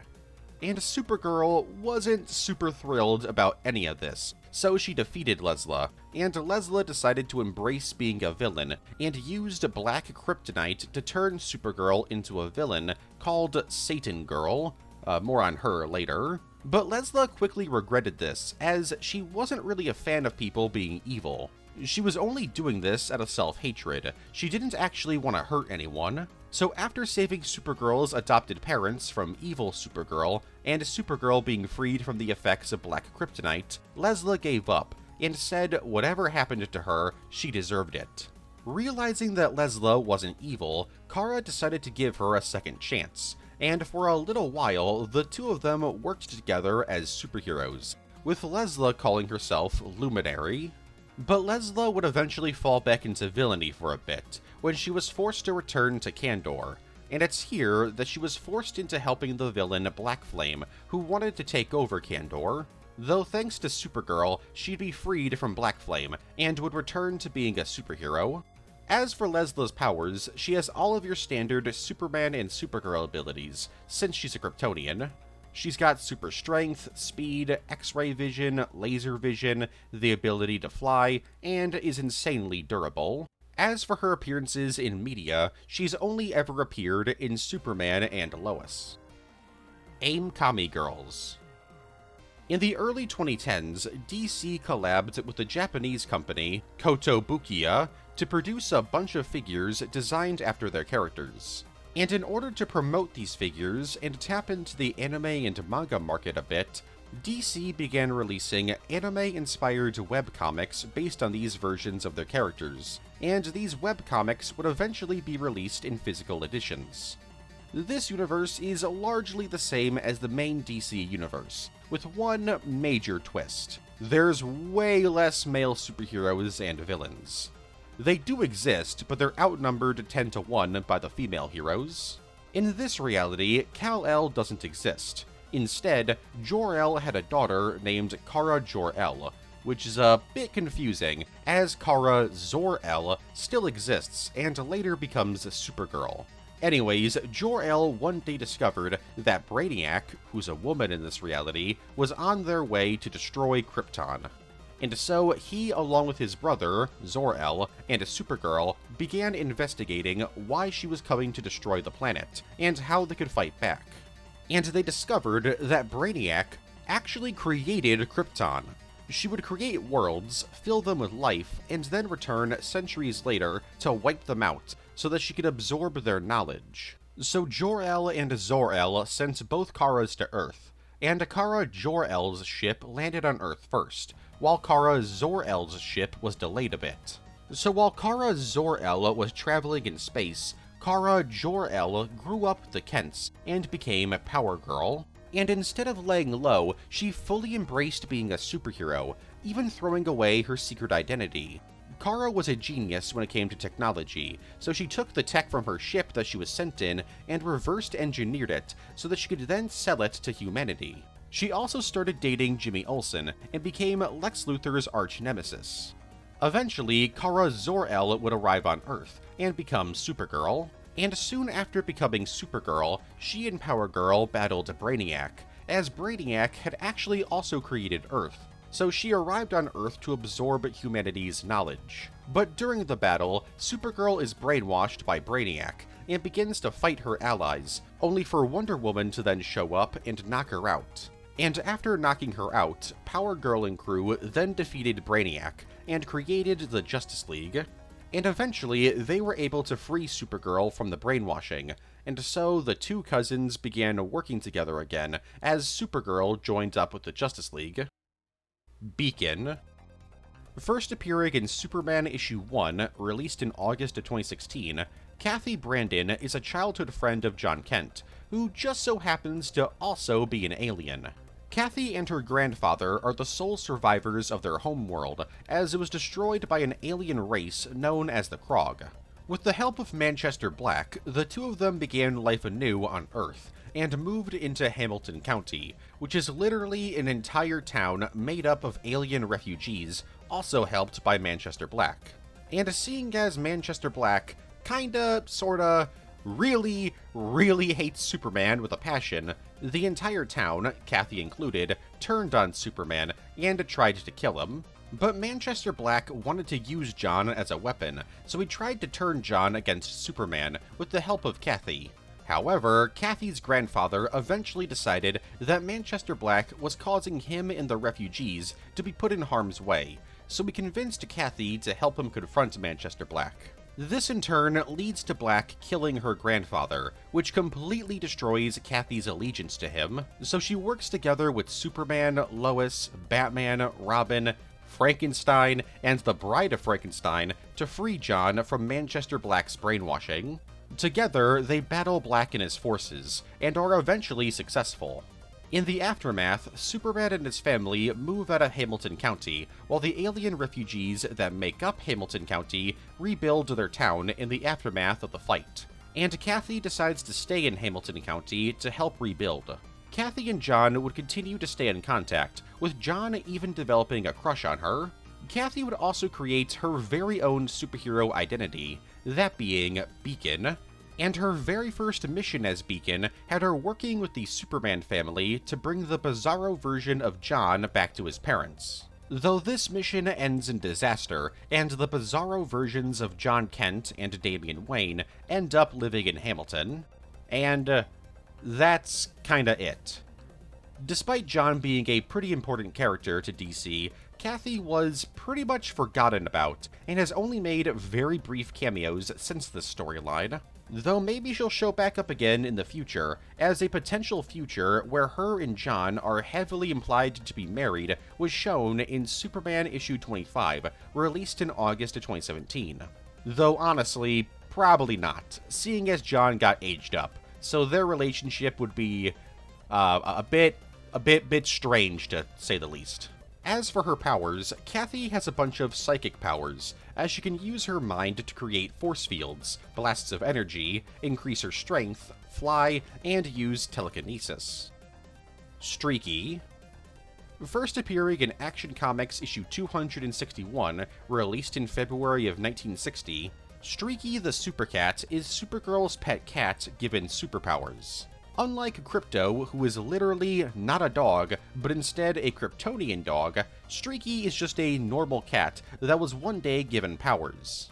Streaky was given powers by some ex-Kryptonite. This is an altered form of base Kryptonite created by Supergirl as she attempted to find a way to make Kryptonite less deadly to her and Superman. Originally just a stray cat that Supergirl took in, Streaky would one night go out and accidentally stumble upon the ex-Kryptonite created by Supergirl, which in turn gave Streaky very basic Superman powers. And Streaky kept these powers for quite some time, as while these powers were temporary, as long as he recharged using some ex-Kryptonite, he would keep his powers. Streaky wouldn't really do all that much as a supercat. He would help out Supergirl on some missions, but mainly, he just kinda chilled out being a cat. Though he would eventually join the Legion of Super Pets, though he would eventually be forced out of the team once he was permanently depowered. As during the Superman-Sandman saga, all kryptonite on Earth was turned into iron, which meant that ex-kryptonite no longer existed, meaning that Streaky couldn't recharge anymore. Streaky's depowerment lasted for the entirety of the old continuity. That being said, Streaky would continue to make appearances along with some other related characters, like Streaky 2, who first appeared in Supergirl issue 6, released in April of 1983. She's just a normal kitten that Supergirl adopted when she moved to Chicago, and didn't really do all that much.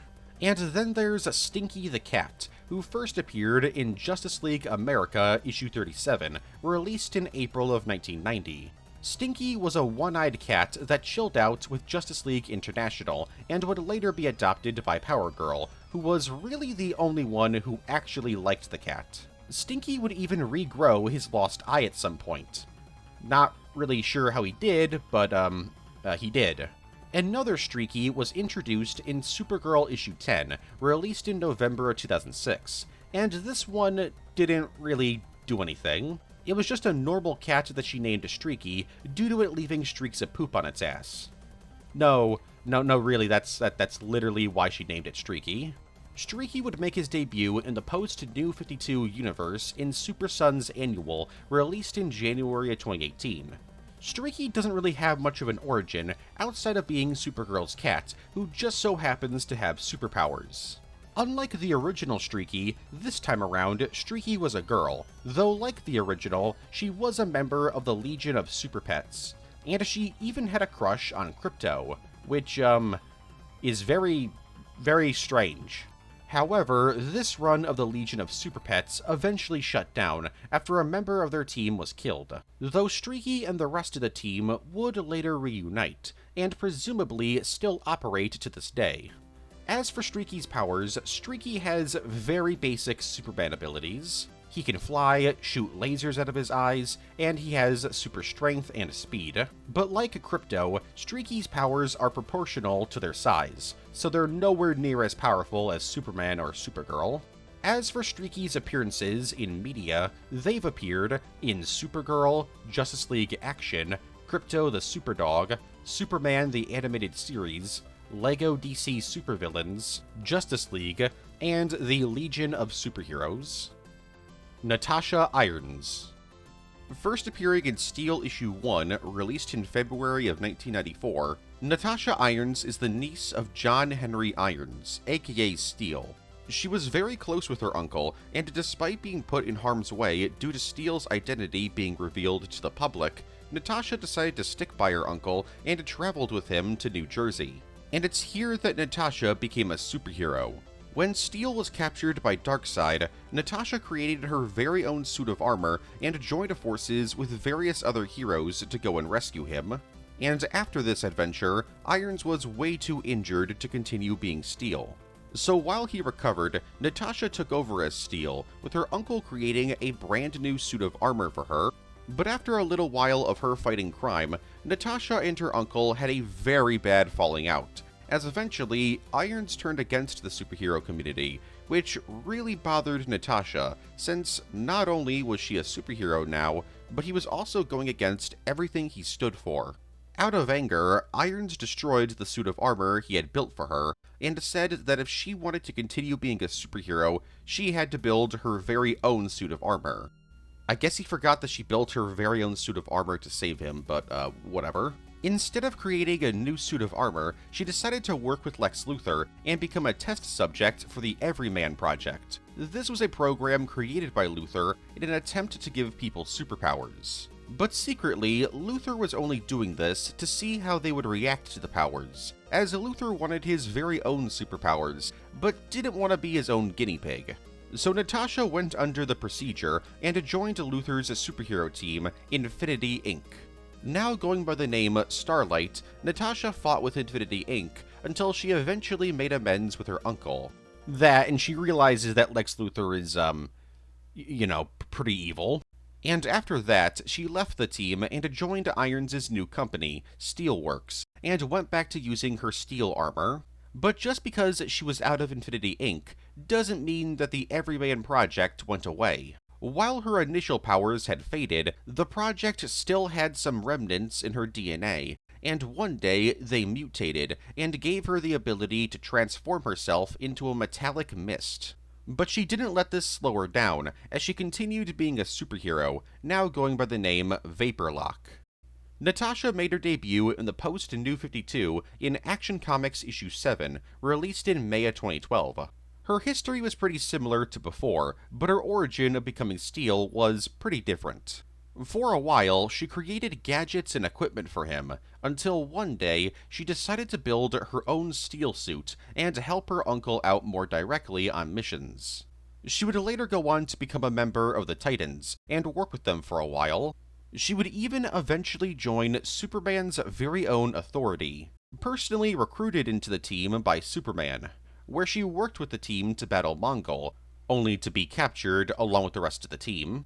But they would eventually escape, and Natasha continues to fight crime both by herself and as part of the Superman family, or Super Family. As for her powers, she normally doesn't have any, but when she was Starlight, she had super strength, the ability to fly, the ability to create energy constructs, and fire flashes of light from her body. And as Vaporlock, she could fly and transform into a metallic mist. Her steel armor that she wears is semi-sentient, and gives her superhuman strength and durability. It also gives her the ability to fly and fire energy blasts. She also has her very own version of the kinetic hammer.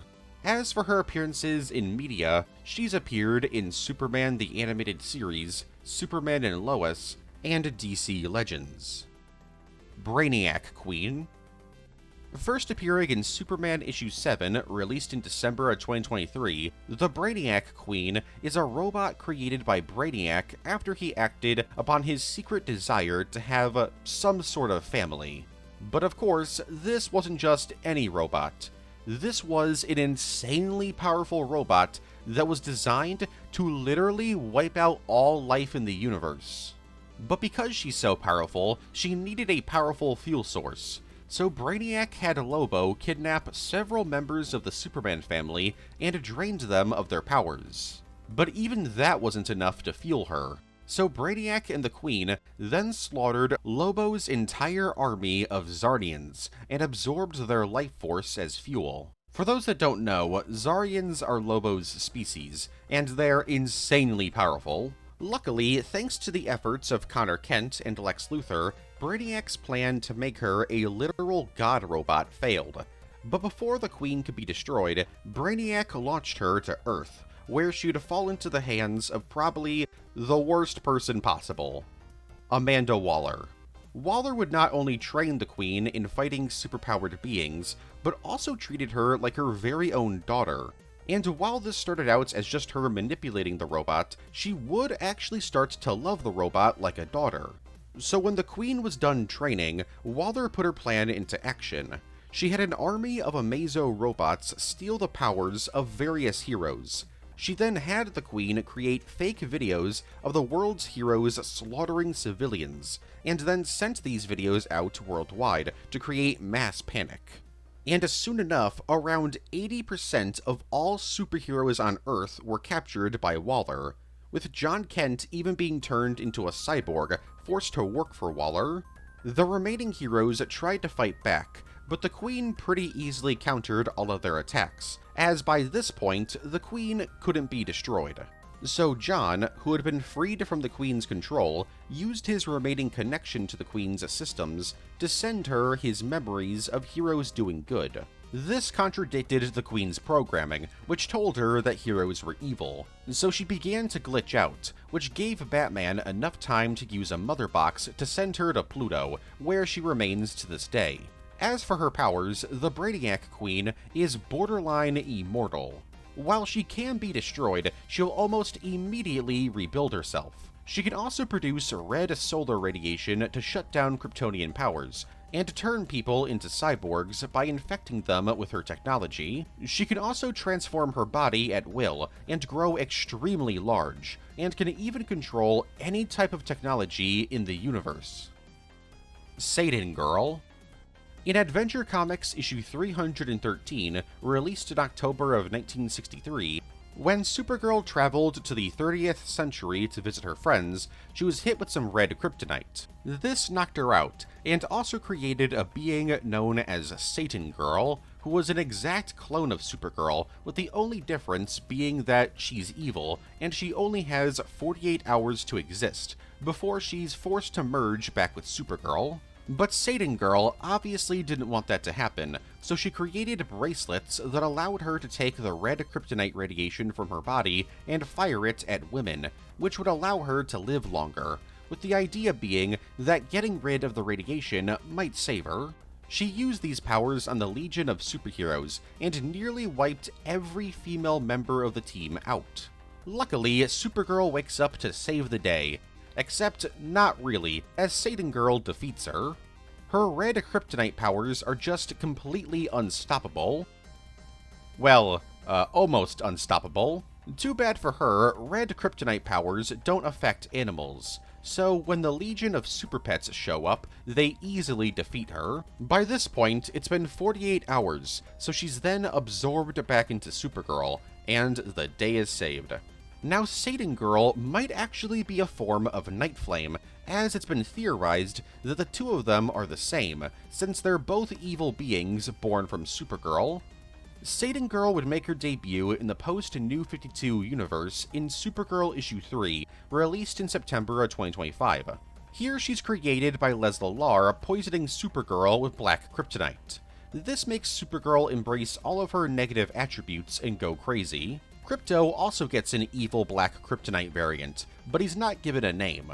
Though I assume if he was given a name, it would just be Satan Dog. Anyways, this transformation is extremely brief, but it does awaken Night Flame, which leads into the story I talked about earlier. As for Satan Girl's powers, she literally just has all of Supergirl's powers, since she's literally just a clone of her. Or in the case of the New 52, she literally is just Supergirl. You're watching Superman Saturday on Boomerang.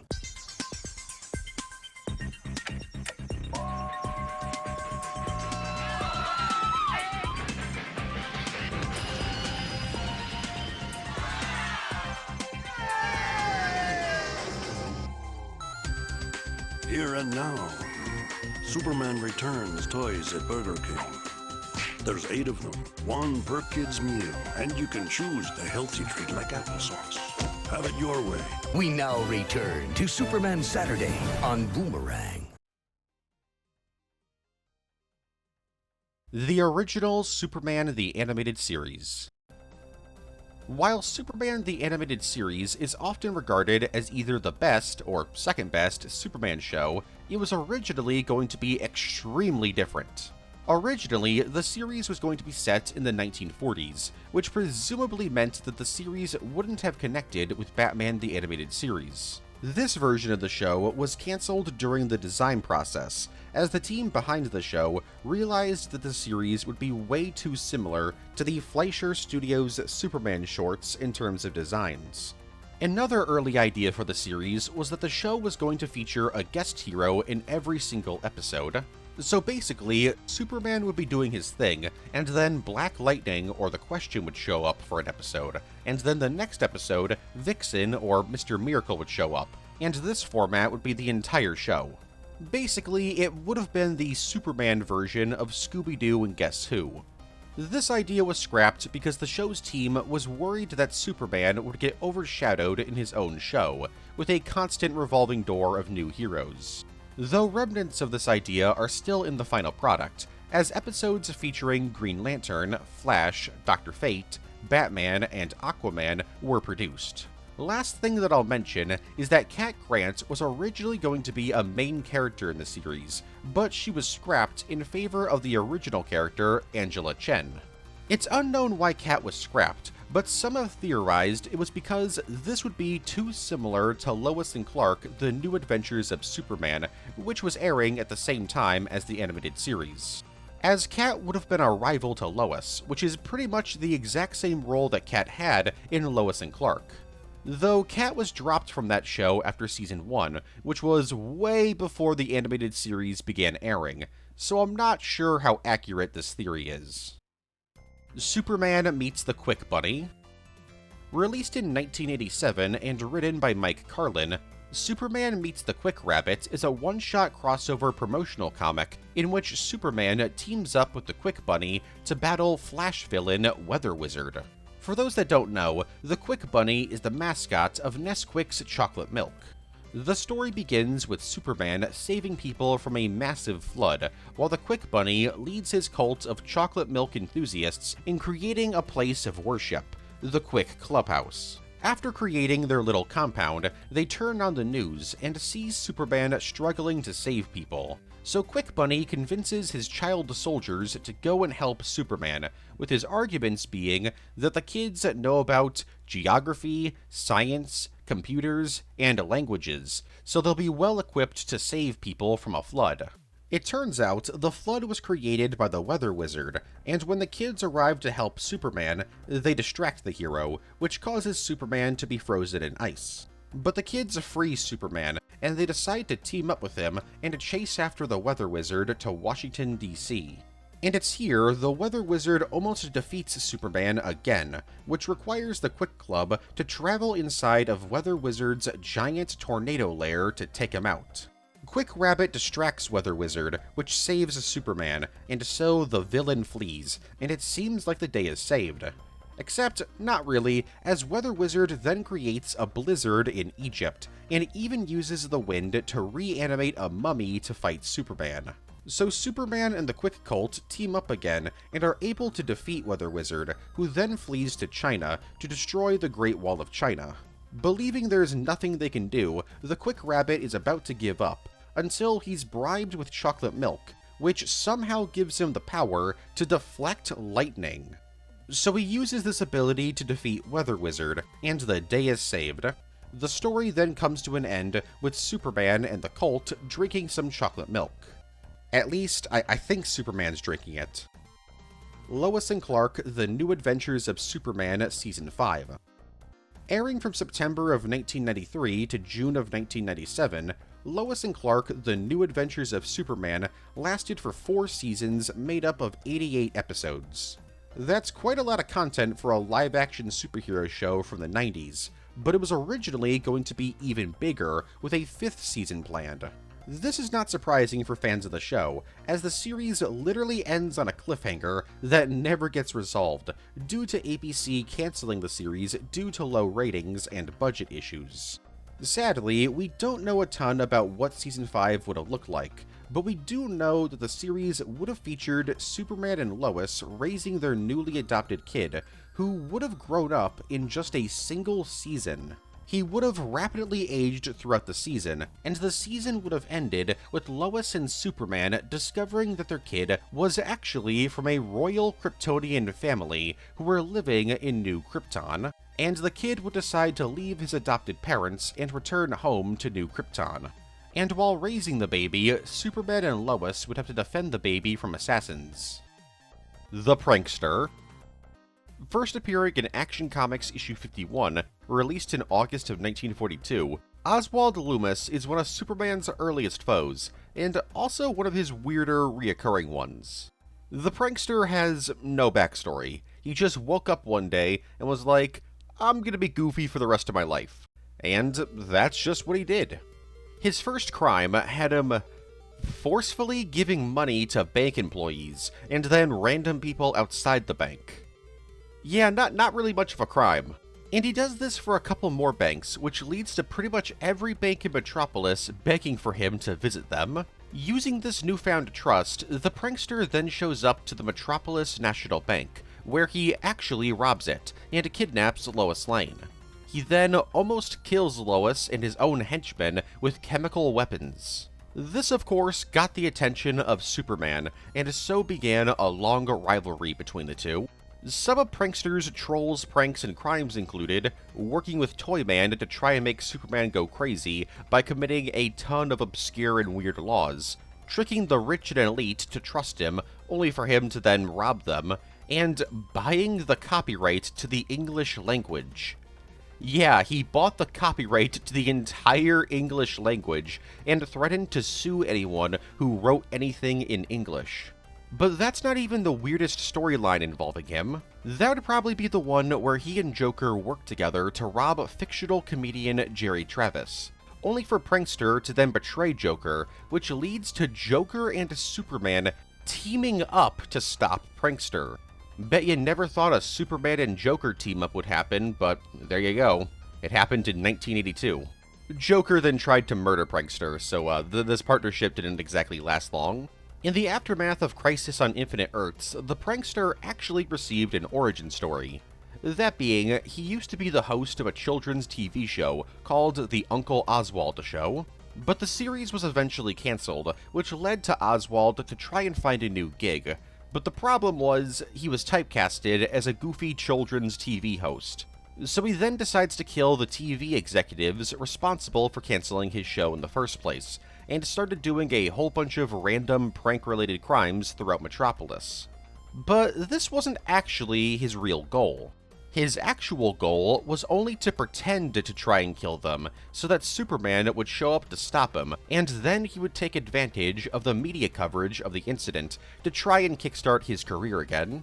This didn't really work, and only led to him to continue being a criminal, and one that was way more serious about killing people, and he also starts working with the demon-human hybrid Lord Satanus. After nearly killing a whole bunch of people, and actually killing a whole bunch of people, Prankster decided to change up his game. So he decided to become a distractor. Basically, criminals would hire him to distract the police with pranks, while they committed crimes. Prankster would make his debut in the post-New 52 in Nightwing issue 19, released in June of 2013. In this universe, Oswald had quite the reimagining. Instead of being a former children's TV host, he was the son of an engineer who was trying to breathe new life into the train industry in Chicago, only for him to then be killed by two brothers that he was working with one of these brothers becoming the mayor of Chicago. And so Oswald wanted to get revenge, so when he got older, he went after the corrupt members of Chicago's government and police department. He actually got quite a bit of support from the people of Chicago, only for him to then threaten to blow up Chicago if the mayor didn't give back all of the money he had stolen from the people. Nightwing would stop him, and the prankster would become a reoccurring foe for him instead of Superman, though in the 2020s he would return to being a Superman villain, even recruiting his superpowered nephew into the family business of crime. As for the prankster's powers, unlike his nephew, Prankster 2, who can phase through objects, the prankster doesn't have any powers. Instead, he relies on gadgets to do his crimes. Sometimes they're a bit silly, like flowers that shoot water, whoopee cushions, and joy buzzers, while other times, he just shoots people and uses chemical weapons. As for his appearances in media, he's appeared in Lois and Clark, The New Adventures of Superman, The Flash, the 1988 Superman cartoon, The New Adventures of Superman, and Scribblenauts Unmasked, a DC Comics adventure. Cancelled Nick Spencer Supergirl comic series. Supergirl issue 60, released in March of 2011, was partially written by Nick Spencer, and after this issue, he just left the series entirely. But that wasn't the original plan. In fact, Nick Spencer was supposed to write a ton of stories for the 2005 Supergirl comic. He left the series to work on the comic Thunder Agents, though it has been theorized that the actual reason why he left was because he was fired from the comic, due to editorial not liking his ideas for the series, though this has never been confirmed. So what was his Supergirl comic series gonna look like? Well, his run of Supergirl was gonna focus on Kara becoming a leader and creating a team of heroes consisting of Damian Wayne, Stephanie Brown Batgirl, Impulse, Blue Beetle, Static, and Miss Martian, only for this team to eventually get captured, which would require Kara to create another superhero team in order to rescue her previous one. This new team consisting of Arrowette, Clarion, Black Alice, and Shining Knight. Kara was also supposed to receive advice from Batman, Wonder Woman, and Superman, and Impulse was supposed to have a big heart-to-heart with Kara. The series was also being planned to be a backdoor pilot of sorts for a potential new Young Justice comic series featuring Kara's team of heroes as the stars. However, due to Spencer leaving the series, none of this happened, though Blue Beetle, Miss Martian, and Damian Wayne would make appearances in the final few issues of the 2005 run of Supergirl, which was a remnant of Spencer's ideas. Last Daughters. In DC Nuclear Winter Special, released in November of 2018, we get a whole bunch of different short stories, and one of them is the Elseworld story, Last Daughters. Written by Tom Taylor, the story follows Supergirl in the aftermath of a nuclear war. Following the war, humanity is almost extinct, and the world is covered by toxic radiation that covers the sky, which in turn blocks out the sun, so Kara can't recharge her powers. She traveled the wasteland alone for years, until one day she discovered a little girl named Lucy, who had recently been abandoned by her parents, out of desperation to keep her safe from raiders.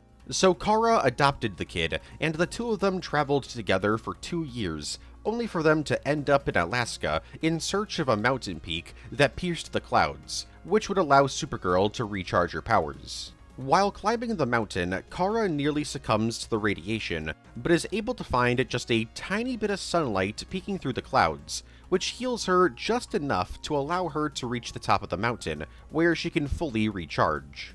Now that she has her powers back, she grabs hold of Lucy and flies her to the Fortress of Solitude.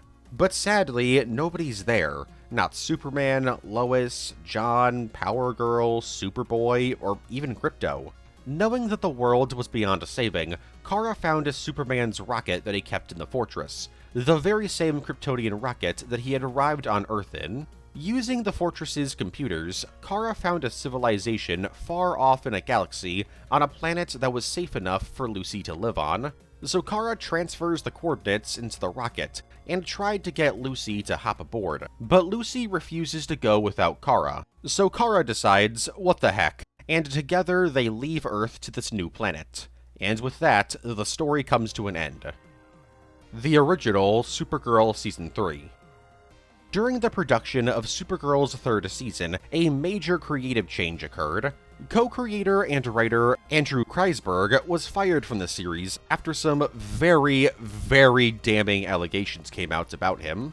And because of his firing, a majority of the second half of Season 3 had to be completely rewritten. While some elements from his third season are still in the final show, a majority of it was removed. We don't know everything that was planned for the season, but we do know a few things.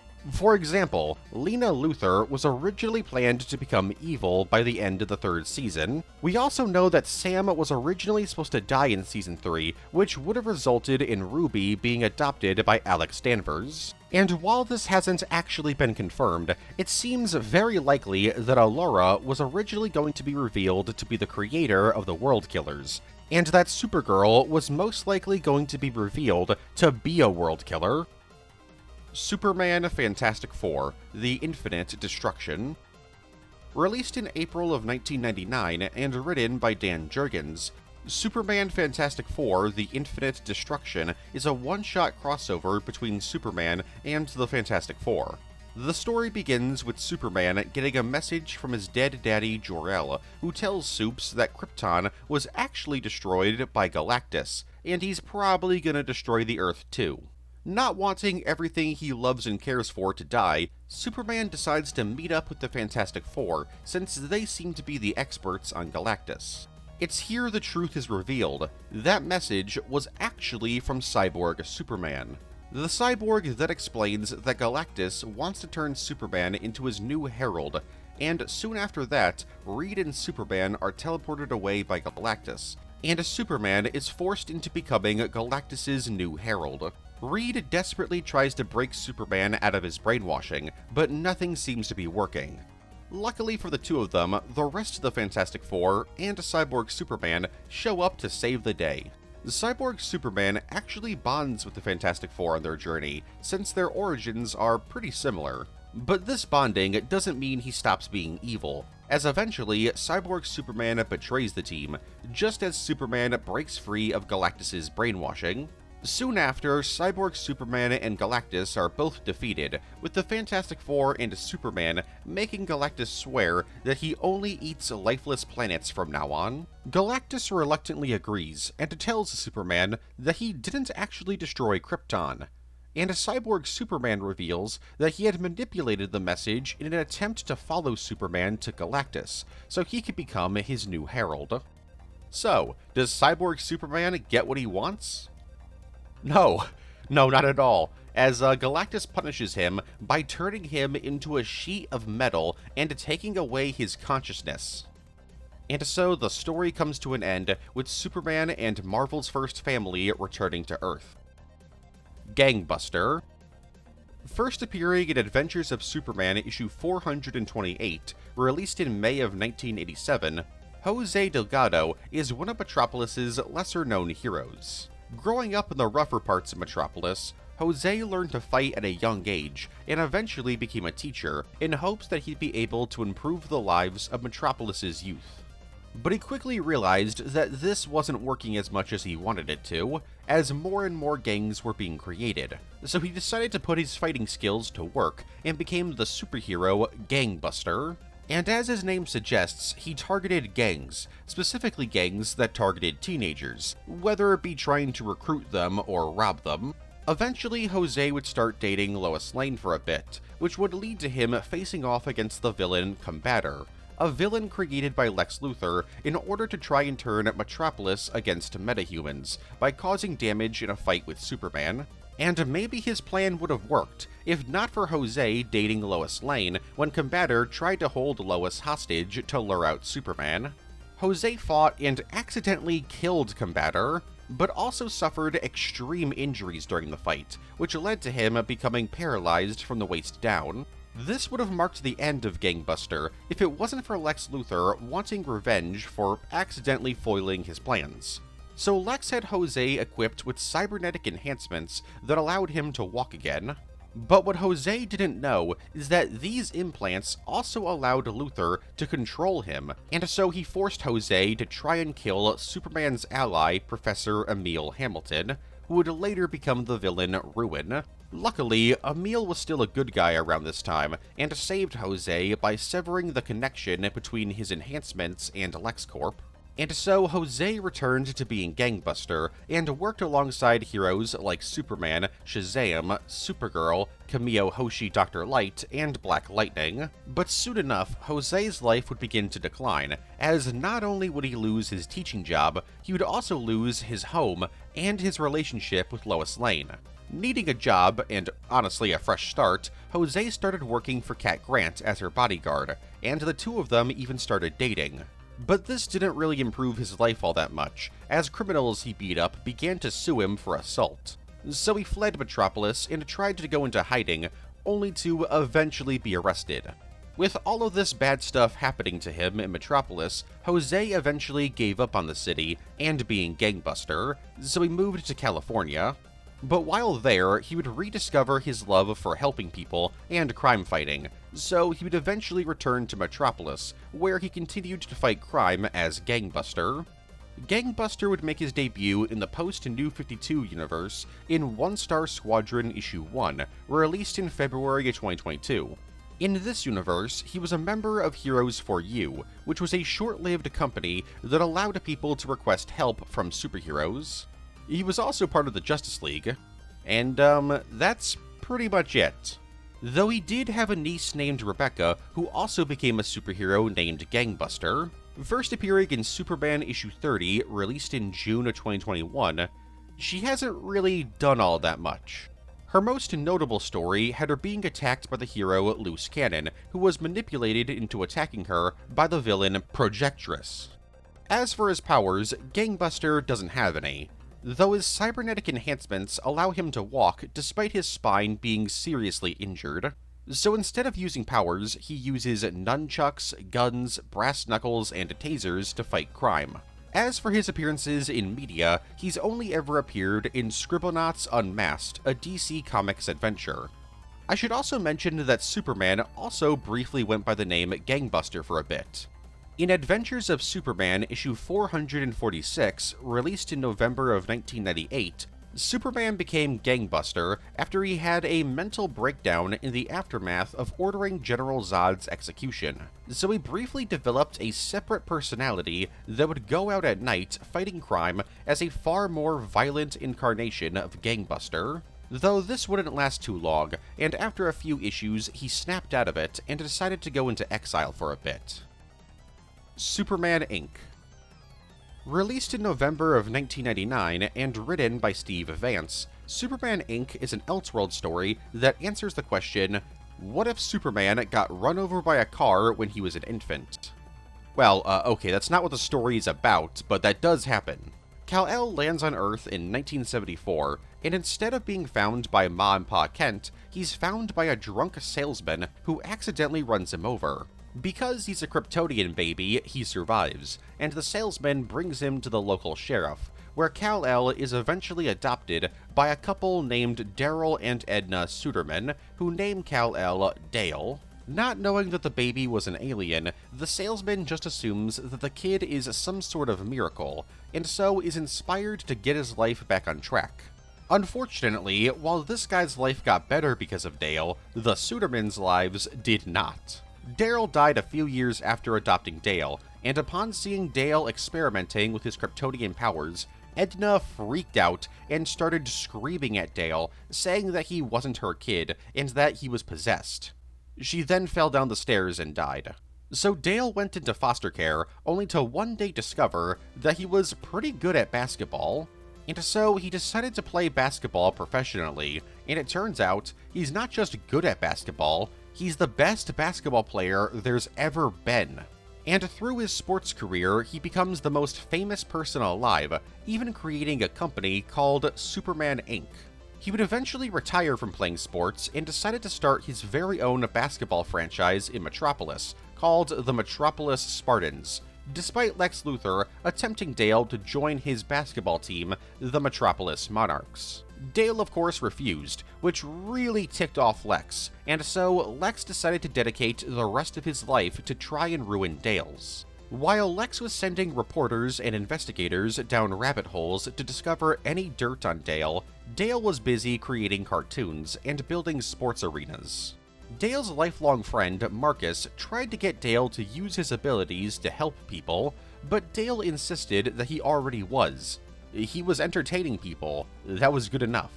The two of them got into a big fight, and before the two of them could make amends, Marcus died in a plane crash. This, of course, really bothered Dale, and so he began to rethink his life. But soon enough, the world found out that he was an alien. Luthor had sent an investigator to find the salesman from earlier, and then tracked down the location of the Kryptonian rocket.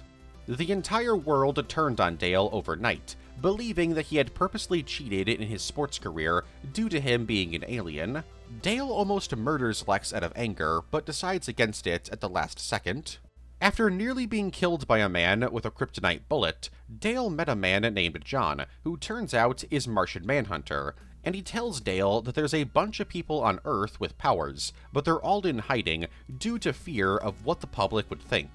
Basically telling Dale to be a role model for these people, and help teach the public not to fear them. So Dale goes to Kansas to go think things over, only to then be struck by lightning and found by the Kents. Dale decided to stay with Ma and Pa Kent for a few months, and it's here he decided that he was gonna live a normal life.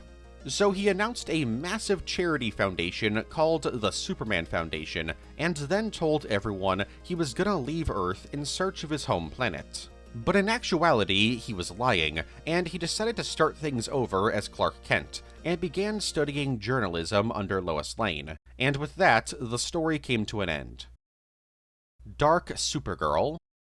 First appearing in Supergirl issue 3, released in December of 2005, Dark Supergirl is an evil clone of Supergirl whose backstory was used as the basis for Satan Girl's return in the New 52, which is fitting because she's basically just a reimagining of the concept of Satan Girl. During a fight between Supergirl and Lex Luthor, Lex poisoned Kara with black kryptonite, with the intention of turning her evil. But he accidentally created a clone of her named Dark Supergirl, who was born from Kara's survivor guilt, PTSD, and self-hatred. And this clone had all of the memories of the original. Well, most of them. Some of her memories were a bit messed up, but generally speaking, she had most of Kara's memories. To make matters worse for Lex, Dark Supergirl was also a Kryptonian supremacist, so she immediately tried to kill Lex, and then tried to kill several members of the Justice League, like Flash, Green Lantern, and Black Canary. Luckily, the real Supergirl woke up and battled her evil clone to a stalemate. And that's when the Trinity showed up to see what the hell was going on. So Dark Supergirl decided to do the old switching costumes trick, and swapped clothes with Supergirl in order to trick Superman, Batman, and Wonder Woman into beating up the real Supergirl. But Dark Supergirl failed to remember that Wonder Woman's lasso of truth made this entire plan pointless. And not only did the lasso reveal the truth, but it also merged the two Supergirls back together. But Dark Supergirl would return in Justice League of America issue 51, released in May of 2011, and she was no longer a clone, but instead just Supergirl after being corrupted with the villain Omega Man's energy. But this time, she was far less evil, and instead of being a Kryptonian supremacist, she now acted like a stereotypical punk teenage girl. Though that doesn't mean that she didn't do some bad stuff, as she did work alongside multiple different villains, like the Crime Syndicates of America, Omega Man, and Dr. Impossible. And she also trolls Dick Grayson Batman by making out with him. Except, this kiss actually had a point. When she kissed him, she revealed to Dick that she was actually going to work for him as a spy. And so, she would eventually turn against the villains and work with the heroes to save the day. Dark Supergirl would return into Kara's mind once she had a heart-to-heart with Dr. Fate, who explained to her that her self-hatred was killing her. Dark Supergirl's new personality was used as a basis for Satan Girl's personality in the New 52, which just further proves that Dark Supergirl is essentially just a reimagining of Satan Girl. Not the same, mind you, but extremely similar. As for her powers, she's literally just a clone of Supergirl, so she has all of her powers. As for her appearances in media, she's only ever appeared in the mobile port of Injustice 2. Superlass. Only appearing in Superman's girlfriend Lois Lane issue 91, released in April of 1969, Lisa Kent is the daughter of Superman and Lois from the universe Earth 91. In this reality, Superman and Lois get married after Lois is blinded by a ray gun. Feeling bad for her, Superman proposes to her by bending the ray gun that blinded her into a ring. and so the two get married, but Lois didn't find out about Clark being Superman until they had their kid. A few years later, Superman is killed while trying to save a boat filled with nuclear materials and kryptonite. And being the daughter of Superman, Lisa had pretty much all of Superman's abilities, and so it was her responsibility to become a superhero, and Lisa would eventually become the hero Superlass. While they were off doing their thing, Lois chilled out at home with her new friend, an insanely disfigured hunchback man who was pretty chill. One day, Lois would actually have her eyesight cured after Superlass saved some aliens, who rewarded her with an eyesight repair tool. And by this point in time, Lois was ready to move on from Superman, and so, when she was able to see again, she was gonna try and marry her ugly companion.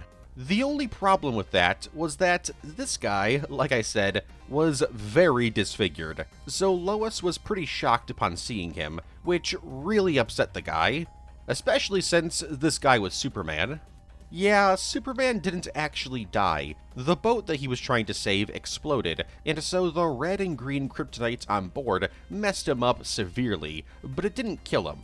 Disgusted with his grisly appearance, Superman pretended to be a completely different dude in order to make sure that his family never knew that he was now very, very ugly. Genuinely insane reasoning for faking your death, but whatever. So after all of this, Superman fled Earth, only for Lisa to follow him, with a plan to one day cure her father of his kryptonite-induced ugliness. And with that, the story ends. Yeah, there's no actual conclusion. The Superman Monster. Released in October of 1999 and written by Dan Abnett and Andy Lanning, The Superman Monster is an Elseworld story that tells the tale of what if Superman had a Frankenstein-like twist to the character. In 1883, a scientist named Victor Luthor was not having a good time. He really wanted to study the art of reviving dead people, and because everyone around him was like, "That's utterly insane, what are you talking about?" He didn't have any funds to get his experiments rolling, so he decided to marry into a rich family, only to then find out on the night of their engagement party that because of a contract, Luthor won't be getting any money from this marriage. But his luck starts to change when he finds a Kryptonian rocket ship crashed in a forest. And inside the spaceship, he discovers a dead baby. But he also finds a message from Zor-El and a whole bunch of info and technology from Krypton. So Luthor throws the baby out with the bathwater and reverse engineers the Kryptonian tech. And so he creates a revival matrix, which will bring people back to life. But instead of just reviving a dead body, he decides to go one step further and create a person using the remains of multiple different corpses, and then trying to bring that being to life. And, this goes exactly as well as you'd think, because it's just the story of Frankenstein, but this time the monster can fly. He's successful in bringing the creature to life, but the creature then wanders off, causing chaos, as the townspeople aren't exactly too thrilled about him existing. Well, everyone but Luthor's fiancée, Eloise, and the Cants. They're pretty cool with them, while the rest of the town wants this dude mega dead. While staying with the Cants, the monster is named Klaus, and his presence there only brings destruction, as Luthor gets an angry mob to storm the Cant farm, which ends with the Cants being killed. Luthor, who showed up with the mob, defeats Klaus with a kryptonite cane. And after believing that Klaus is dead, Luthor tries to marry his fiancée, only for Klaus to show back up and Luthor to try and shoot him. But because he's bulletproof, the bullet bounces off of Klaus and hits his fiancée, killing her. Luthor then tries to revive her using his revival matrix, and is actually successful. But she's no longer into Luthor, and instead wants to bang Klaus. So the two then fly off and live happily ever after together. Luthor, on the other hand, goes super crazy and travels to the Arctic because he believes that the monsters fled there. Luthor doesn't exactly last long in the Arctic for obvious reasons, and so he dies. Only for Klaus to then show up, help the sailors who had found Luthor, and takes Luthor's body with him, presumably to go bury it. One of these sailors was Perry White, and this entire story was him telling this tale to Commissioner Gordon 5 years after it occurred. And with that, the story comes to an end. DC RWBY. Releasing from February to August of 2023 and written by Marguerite Bennett, DC RWBY is a 7-issue long miniseries that crosses over the worlds of DC with the world of the web series RWBY. Now, this is actually the second crossover between the two IPs. RWBY X Justice League is a 7-issue miniseries that was released from March to June 2021, and was also written by Marguerite Bennett. However, this crossover is a bit weird, because it's not really a crossover. I mean, it is, but it's weird. That story features Clark Kent, Bruce Wayne, and a bunch of other DC characters already existing in the world of RWBY. They're not Superman, Batman, Wonder Woman, etc. They're just people with powers and abilities that look and act like their DC counterparts. They do form the Justice League by the end of the story, though. But anyways, back to DC RWBY, which is not a sequel to the story. Instead, it's a reboot set in its own continuity that's more of a traditional crossover.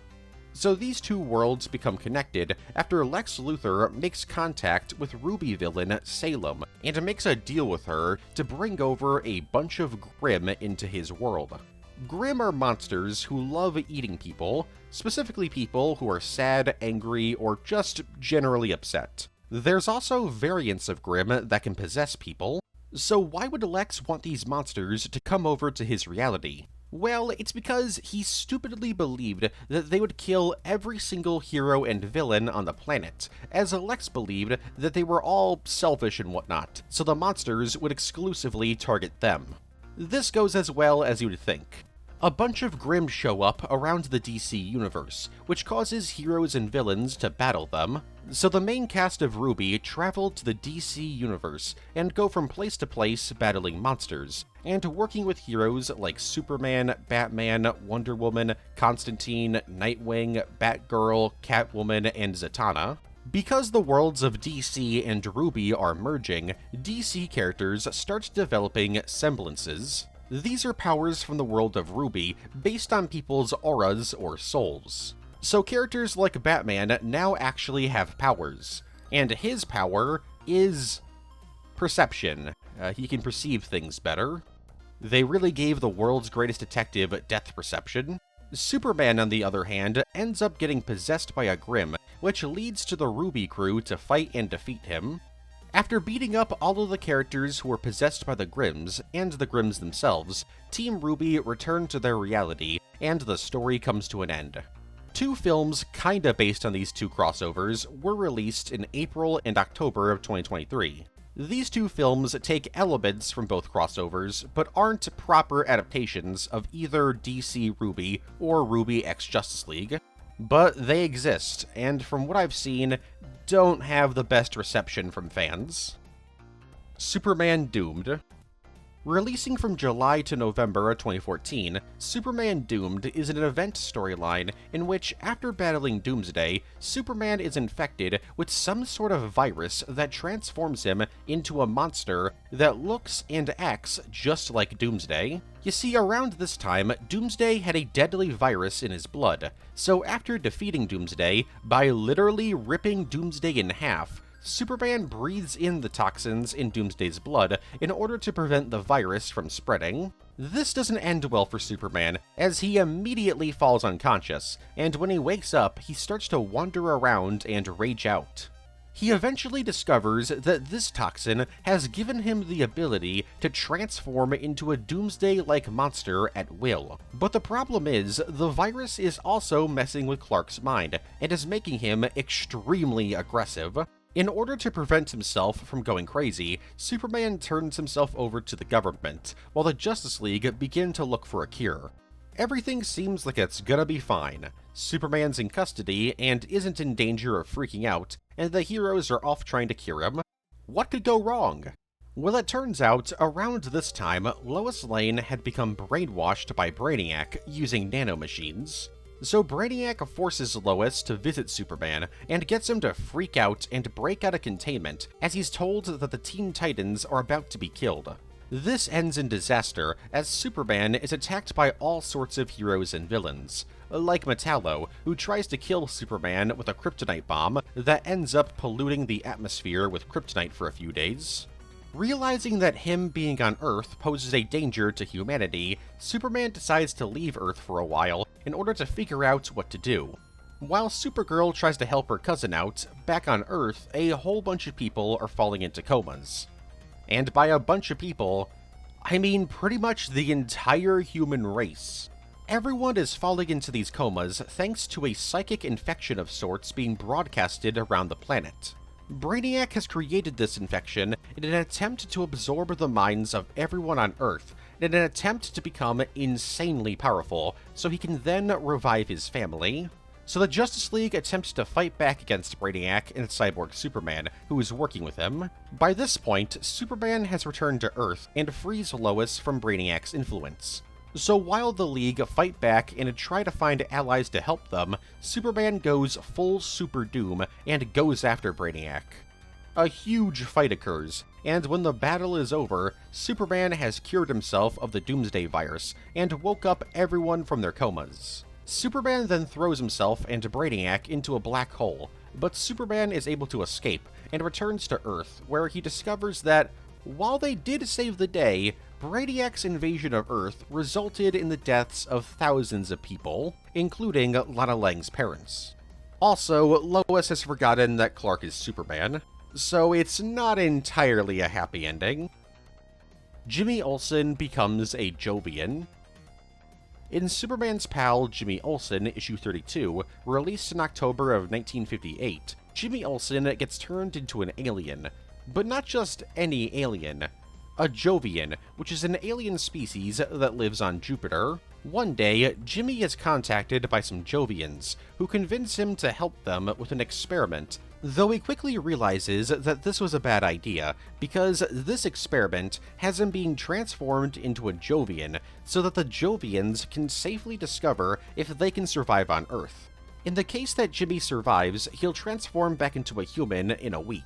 Terrified of what would happen to him if the world found out that he was an alien, Jimmy disguises himself with a bunch of bandages, like he's the Invisible Man, so that people think he's, well, not normal, but not an alien. But there's an aspect about his transformation that Jimmy is actually pretty cool with. The Jovians have the ability to read people's minds, so now that he's one of them, Jimmy begins to read the minds of everyone around him, and uses these abilities to get all sorts of news stories.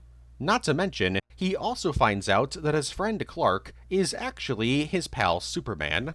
Jimmy's not really good at hiding this ability though, and people quickly realize that Bro can read minds. And because of this, some people have started to suspect that Jimmy isn't actually Jimmy, but instead an alien who has replaced him. And these people, well, I mean, they're not entirely wrong.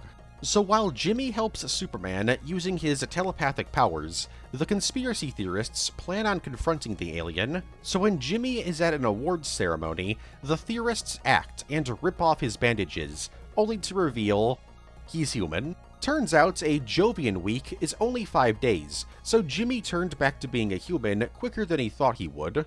The Jovians then decide to gaslight Jimmy into believing that Clark isn't actually Superman, and instead, Clark had just seen a Superman film that's so realistic it makes you feel like you're Superman.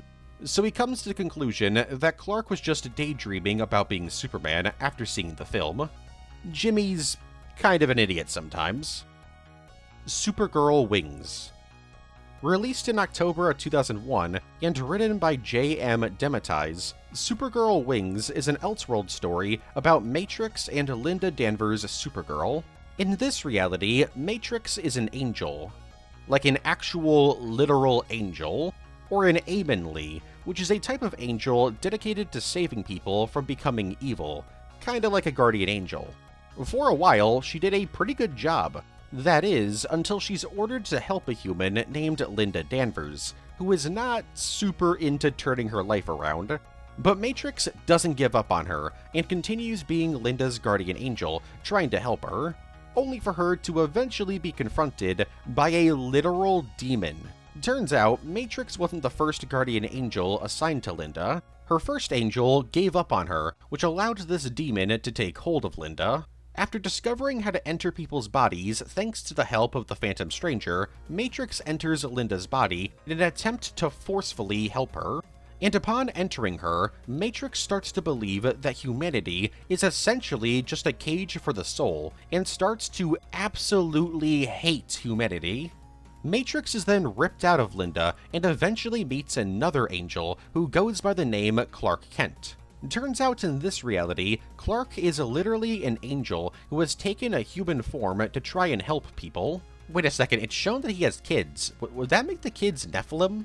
Anyways, Clark tries to convince Matrix to not give up on Linda, but Matrix isn't having it, very nearly joining up with the demon from before. She's only stopped when Linda finally decides to turn her life around and starts to pray to God to save her soul. And by stopped, I mean when Linda prays to God, Matrix is then absorbed into her, and the two of them become a human-angel hybrid. Also, you know that demon? Well, it turns out it wasn't actually a demon. He was actually an angel, and this whole thing was just a test of faith for Matrix. And so the story ends with Linda and Matrix on their way to make their life better. Oh yeah, and throughout the story, the Spectre was trying to kill Linda because of her sins and stuff. Didn't really know where else to mention that, so there you go. You're watching Superman Saturday on Boomerang. Forged on the streets of L.A., John Henry Irons is dropping the hammer on crime. Steel. Vapor Trail Steel races in to fight for justice. Steel. Electromagnetic steel takes hold of the situation. Rockin' evil shell-shock Burke's foundation. Steel. And when Burke rages back into battle, Blast Hammer Steel armors up for the final challenge. Then mounts the gleaming steel cycle to seal the deal. Steel. Dropping the hammer on crime. Blast Hammer Steel comes with Steel Cycle. Other figures sold separately. We now return to Superman Saturday on Boomerang. Chloe Sullivan was going to be Lois Lane. Smallville is an absolutely crazy show. This is an origin story for Superman that lasts 10 seasons and has Clark meeting up and fighting with or against Doomsday, Darkseid, Blue Beetle, Booster Gold, Green Arrow, The Flash, Cyborg, Aquaman, Lex Luthor, General Zod, Bizarro, Amanda Waller, Brainiac, Livewire, Maxima, Parasite, Silver Banshee, Ultraman, Toyman, Dr. Fate, The Wonder Twins, Mira, Superboy, Black Canary, Zatanna, Stargirl, Hawkman, Supergirl, Martian Manhunter, and more before he even becomes Superman. But there was one character who actually wasn't allowed to be on the show, that being Batman. Also Lois Lane. For the first 2 seasons of Smallville, the show's creative team were fine with not having Lois in the show, but then season 3 started development, and they wanted to use the character. But because of Superman Returns, which was just entering development around this time, Warner Brothers refused to allow Smallville to introduce their own Lois Lane. They could have a young Superman, but he couldn't actually become Superman, and they couldn't have Lois in the show either, as they were worried that people would confuse Smallville with Superman Returns. This was because they were worried that audiences would confuse Smallville and Superman Returns, thinking that they're connected. This all changed in Season 4 of the show, when they were given the green light to use Lois, and starting in Season 5, she became a main character. Now, because they originally couldn't use Lois in the show, for a time, the writers on the series wanted to use the original character, Chloe Sullivan, as Lois Lane's replacement, with the idea being that Chloe would either change her name to Lois or use the name Lois as an alias to tell audiences that she was actually an adaptation of Lois. Connor Kent was going to be trans.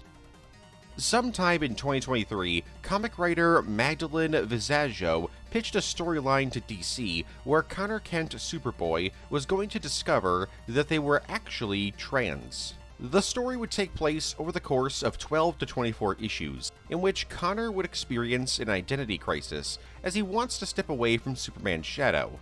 Keep in mind, Connor Kent is a clone of Superman, so it's understandable that he'd want to be his own person. It would be revealed in the story that his DNA is actually decaying.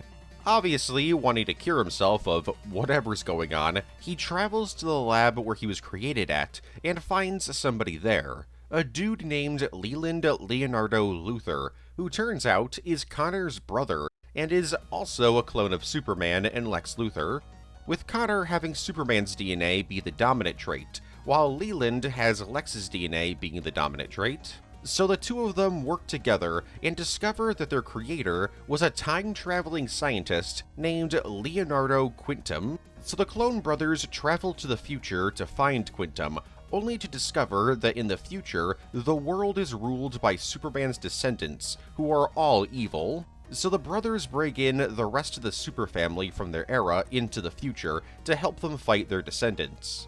But while in the future, Connor discovers that nobody knows who he is. They know who Superman, Supergirl, and John Kent are, but not Connor. So why is this? Well, it's because Connor stops existing. Leland brings Connor a piece of Kryptonian technology that transforms people into who they really are. And so Connor takes hold of the tech and transforms into Connie Kent. The story would end with Connie being a new superhero named Skyrocket. This storyline was pitched as being a natural continuation of Connor's story, as most of Connor's problems stem from them not being their true self. Also, Connie would have her very own cast of characters.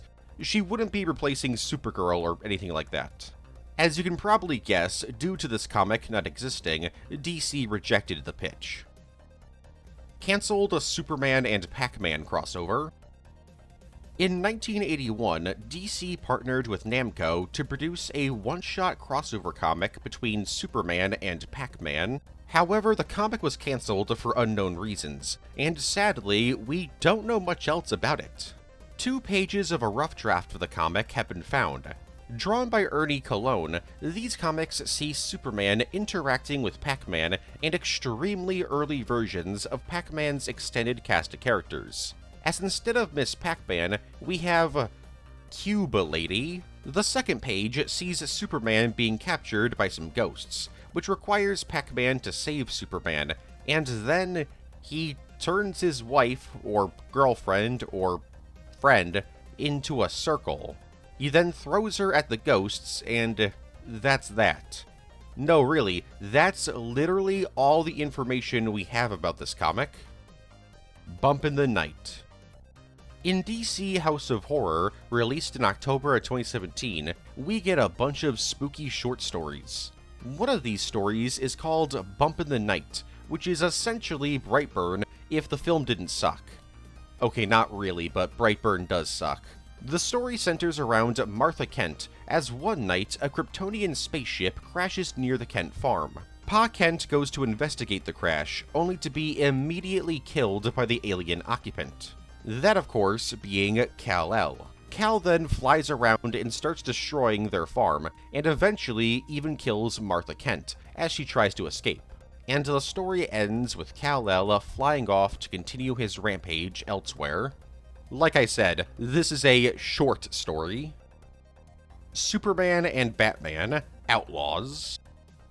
In World's Finest issue 148, released in March of 1965, Superman and Batman join forces with Lex Luthor and Clayface of all characters in order to battle Superman and Batman. So what's going on here? Well, the story has the two heroes transported to another reality, that being Earth 148. This is your classic alternate universe where everyone's morals are reversed. Basically, Transformers Shattered Glass for the Transformers fans watching. And so in this reality, Superman and Batman are some of the world's most violent and evil criminals. And it's up to the heroic billionaire Lex Luthor and the disgusting clay freak Clayface to stop them. While the good versions of Superman and Batman explore this new world, and eventually meet up with the good guy versions of Lex and Clayface, the evil versions of Batman, Superman, and even Robin plot to steal the device that Batman and Superman use to hop realities, and use the device to head over to the main DC universe in order to impersonate them to do crimes. Basically, think parallel monsters from VHS Viral, aka the only good segment in that film. But before they can actually enact their plan, the four heroes defeat the bad guys, and the day is saved. They also do something a bit weird, though. This universe's Lex has created a machine that brainwashes people into being good. And so they forced this universe's Batman, Superman, and Robin to become good guys with the machine. I don't know, I feel like brainwashing people is a bit morally not so good. But Superman and Batman agree to not use the machine on their universe's Lex and Clayface. Not because of the morality problems, but because it just wouldn't work on them. But it worked with the other bad guys, so like I don't really understand their reasoning. The Brady Kids. One of Superman's very first crossovers was with the series The Brady Kids, which was a spin-off cartoon of the Brady Bunch. Appearing in episode 5, Cindy's Super Friend, airing in October of 1972, Superman teams up with the Brady Kids in order to stop the iconic Superman villains Wily Toulouse-Lautrec and Igor, characters that you'll never see again because I'm assuming that they were executed for their crimes after this episode. Superman is voiced by Lenny Weinrib, who's mostly known for being the original Scrappy-Doo actor, though this wasn't actually the first time that he played Superman. 2 years prior, he voiced Superman in a brief sketch on Sesame Street, where Superman explains the letter S, and just how awesome it is. Anyways, back to the Brady Kids. Superman wasn't the only DC character who appeared in the episode. Lois Lane also shows up, voiced by Jane Webb, who also voiced Batgirl in the 1960s animated Batman cartoon. Did I really just say animated Batman cartoon? Okay, whatever, moving on. Superman and Lois show up just as the villains enact their plan. They paint a bank and themselves with some kind of invisibility potion, so that the two of them can rob it without anyone knowing that it's there, and they can get away without being caught. But Superman's X-ray vision sees right through the paint, so he's able to foil their plans.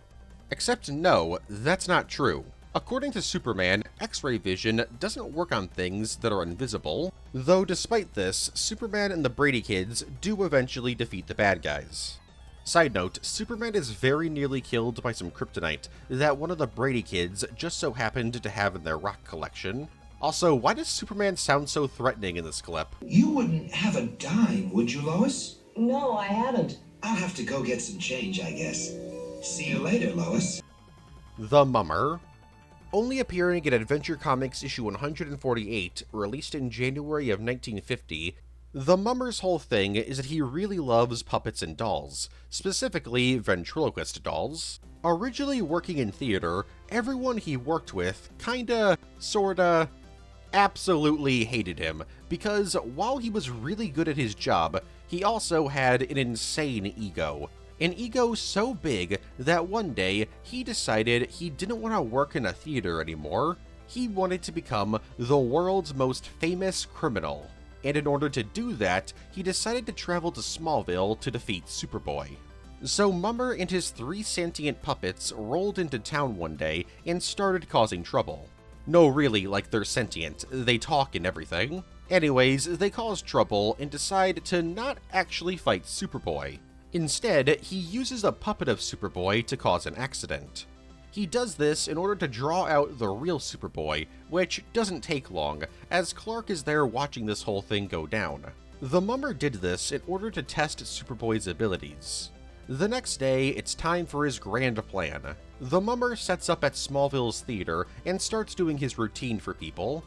But he also started a fire, which traps everyone inside the theater, except for him, as he escapes to the nearby bank, where he breaks into the vault and steals $250,000. He's able to do this thanks to his Superboy puppet from before, as it has tiny cameras in its eyes. You see, he had the puppet put in the vault earlier, and so the cameras picked up the combination for the locks. While this is all happening, Superboy showed up to the theater and saves everyone, and then heads over to the bank where he finds the puppet. He then decides to tinker with the Superboy puppet and then tracks down the Mummer, who then orders his Superboy puppet to attack his namesake. But because of Superboy's tinkering, the puppet fights Mummer instead.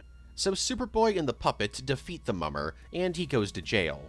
But only he gets sent to jail. His 3 other puppets don't go to jail, and actually show up to laugh at him for being arrested. As for his powers, the mummer doesn't seem to have any, but he's somehow able to create fully sentient puppets, so he's very clearly got some kind of magic or sci-fi tech up his sleeve. Elseworld's Finest.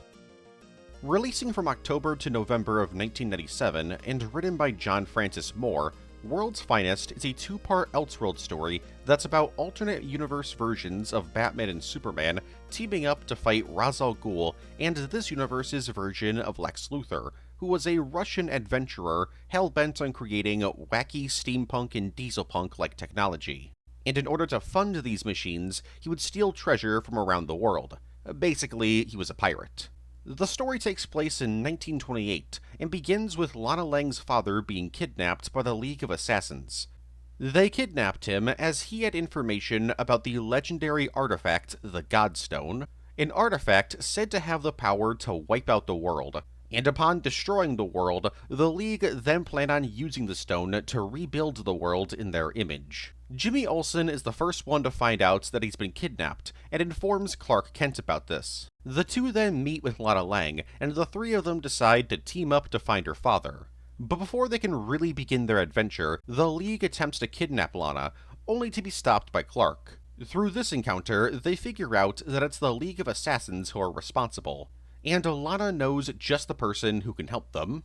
So they travel to Paris to find Bruce Wayne, who just so happened to recently have broken up with Selina Kyle. But Bruce isn't super into helping them at first, so Lana has to convince him by mentioning what the League of Assassins are after. Selina overhears this and sells the information to Lex in an effort to make some money. So Clark, Bruce, Jimmy, and Alana travel to Egypt and meet up with Dr. Carter Hall, a friend of Bruce's who can help them find where the League are headed. They're able to find their camp and save Lana's dad, but before they can make their escape, they discover the League performing a ritual to revive Ra's al Ghul. And they're successful in doing so, and Ra's is very confused and angry upon waking up, and he immediately goes to kill his daughter, Talia al Ghul. So Clark ruins their escape plan and saves her life. After this, Ra's calms down, and actually chills out with the crew and explains his plan, and he also wants Clark to marry Talia. Clark's not super into arranged marriages and genocide, and essentially being held prisoner, so he declines. Bruce then holds Talia hostage in order for the crew to escape, and during their escape, the crew gets split up.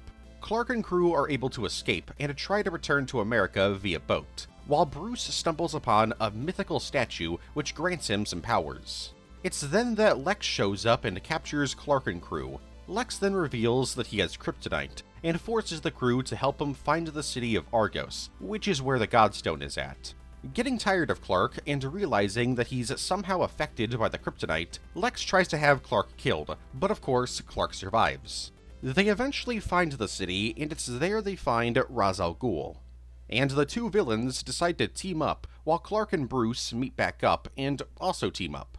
The two of them are quickly able to defeat Lex, and then confront Ra's al Ghul, but aren't able to stop him in time before he activates the Godstone. But it doesn't matter, because the Godstone literally kills Ra's al Ghul. And it turns out that the Godstone is actually Kryptonian in origin, and it also wants to possess Clark and use him to destroy the world and reforge it in Krypton's image.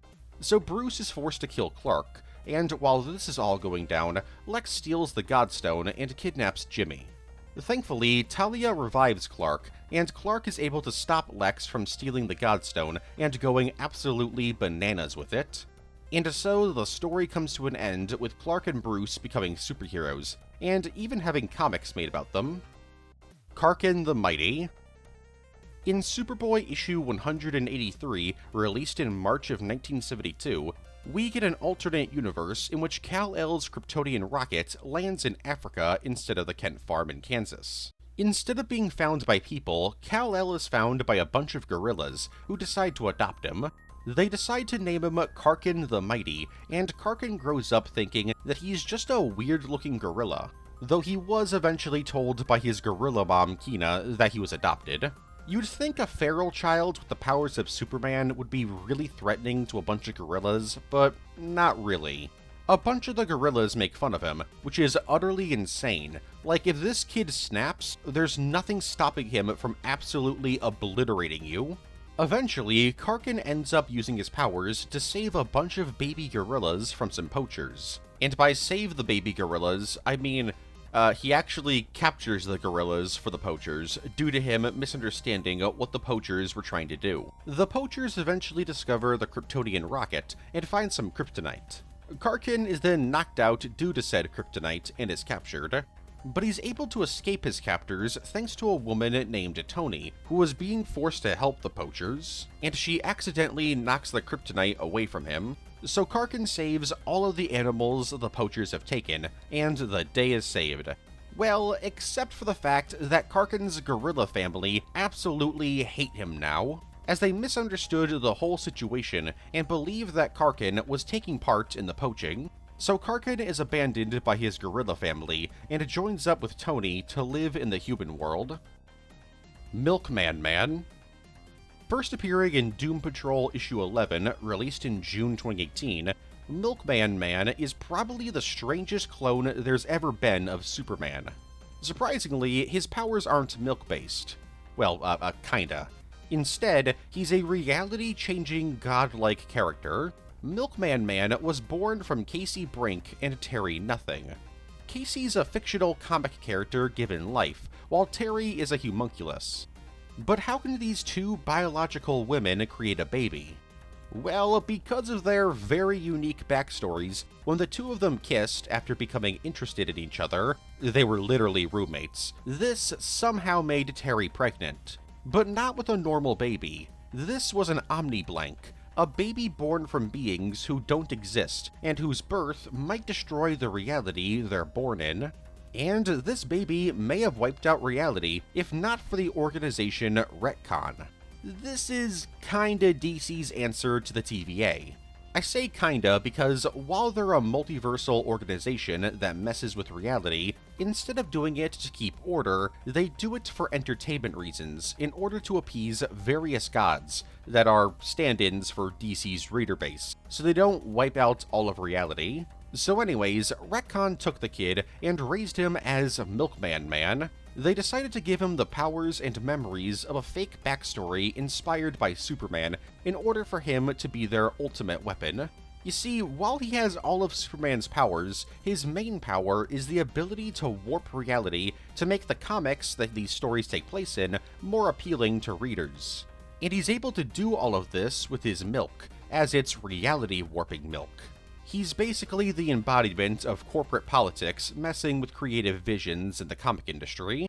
He's not super thrilled about essentially being a copy of Superman designed to be a reality-warping weapon, but it's the only life he knows, so he defends Retcon from Doom Patrol and the Justice League, who show up to stop them from trying to water down DC in order to sell the mainline DC Earth to the villain MangaCon. Milkman Man was defeated not through fighting, but by talking, as Cassie showed up and talked him down, explaining to him that he deserved to be loved. Realizing that they weren't gonna win this, Retcon literally resets the DC universe, which ends up killing Milkman Man, who had finally become a good guy in his final moments.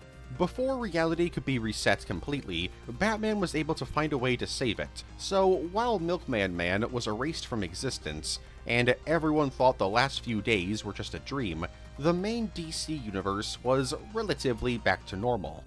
But sadly, while Casey told Milkman Man that she would never forget him, she only remembers having a son. She doesn't remember his name, his face, or his history. Zor-El. First appearing in Superman the 10 Cents Adventure, released in January of 2003, Zor-El is a human genetically modified by Brainiac to be part Kryptonian. She's originally from the future and is brought to the present by Brainiac 12, who posed as a group of scientists called the Future Smiths. He sent her back in time as a Trojan horse of sorts. She unknowingly carried a virus that would turn Superman into a cyborg slave of Brainiac, and ensure the future where Brainiac 12 comes from happens. This was a dystopian hellscape where Brainiac ruled over Earth. So upon discovering this, Superman traveled to the future in order to stop Brainiac 12. But let's rewind a second and actually talk about Zor-El. Upon showing up in the present, she believed that she was the daughter of Superman and Lois Lane, so for a little while she was treated as such by the two of them. Though as I said earlier, she's not Kryptonian. She's actually a woman named Mia, who was forced into becoming Zor-El, and so absolutely hated her. Yeah, Zor-El was basically a split personality that seemed to be the more dominant of the two personalities, which only of course made Mia more angry with her. Despite this, she actually, technically, was related to Superman, as the Kryptonian DNA used to create Zor-El was taken from Superman, so she was kind of a clone of him.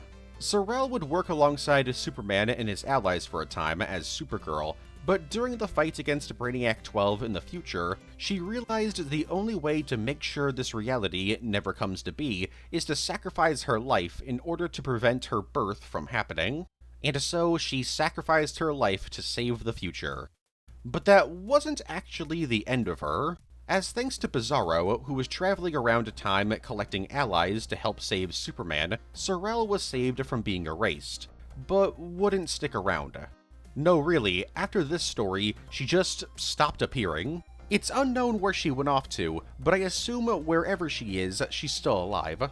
As for her powers, Zor-El had some of Superman's abilities, such as superhuman strength, speed, durability, and the ability to fly. She also had the ability to fire a burst of red sun energy out of her, but when she used this ability, she switched between Zor-El and Mia. Nightwing. While Dick Grayson is the definitive Nightwing, he's not the first person to fight crime under the name Nightwing. The first was Superman.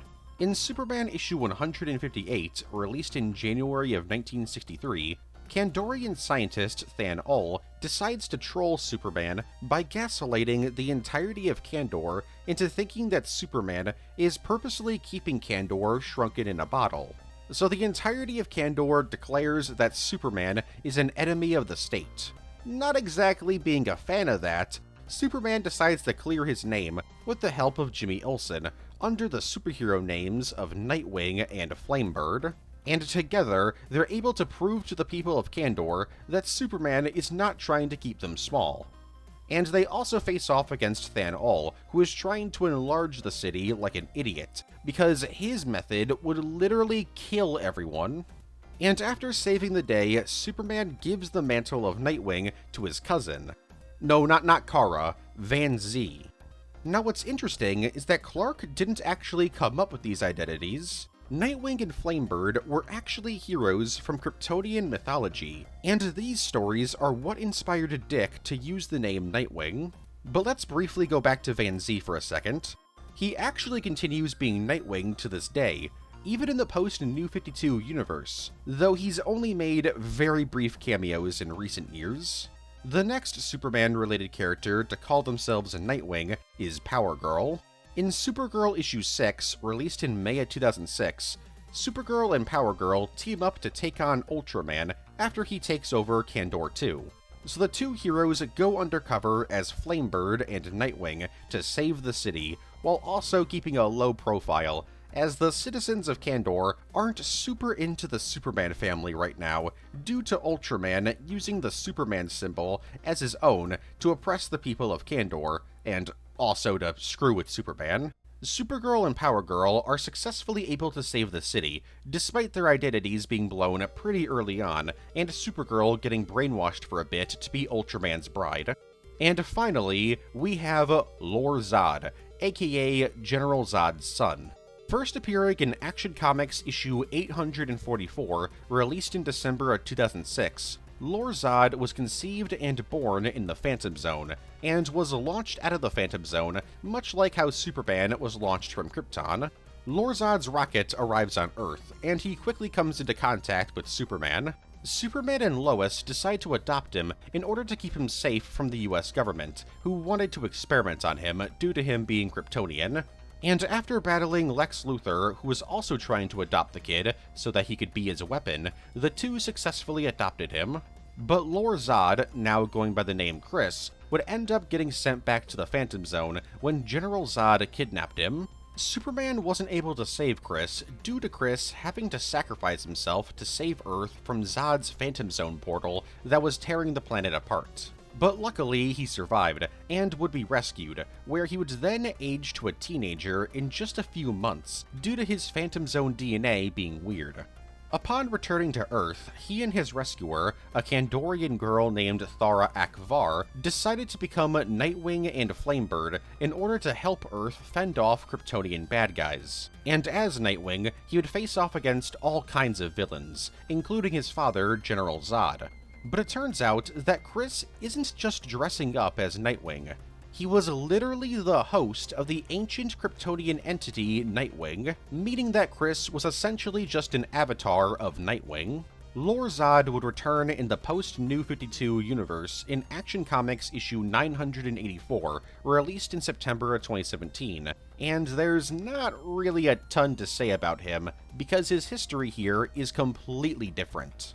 He's no longer Nightwing, and just kinda hangs out with General Zod. An evil adult version of him from a potential future does show up in Action Comics issue 996, released in March of 2018, so there's that, I guess. As for his powers, Chris has all of your standard Superman abilities, but on a lesser scale due to his Phantom Zone DNA making him weaker. But because he's the embodiment of Nightwing, he has the ability to teleport, move things with his mind, and create energy constructs.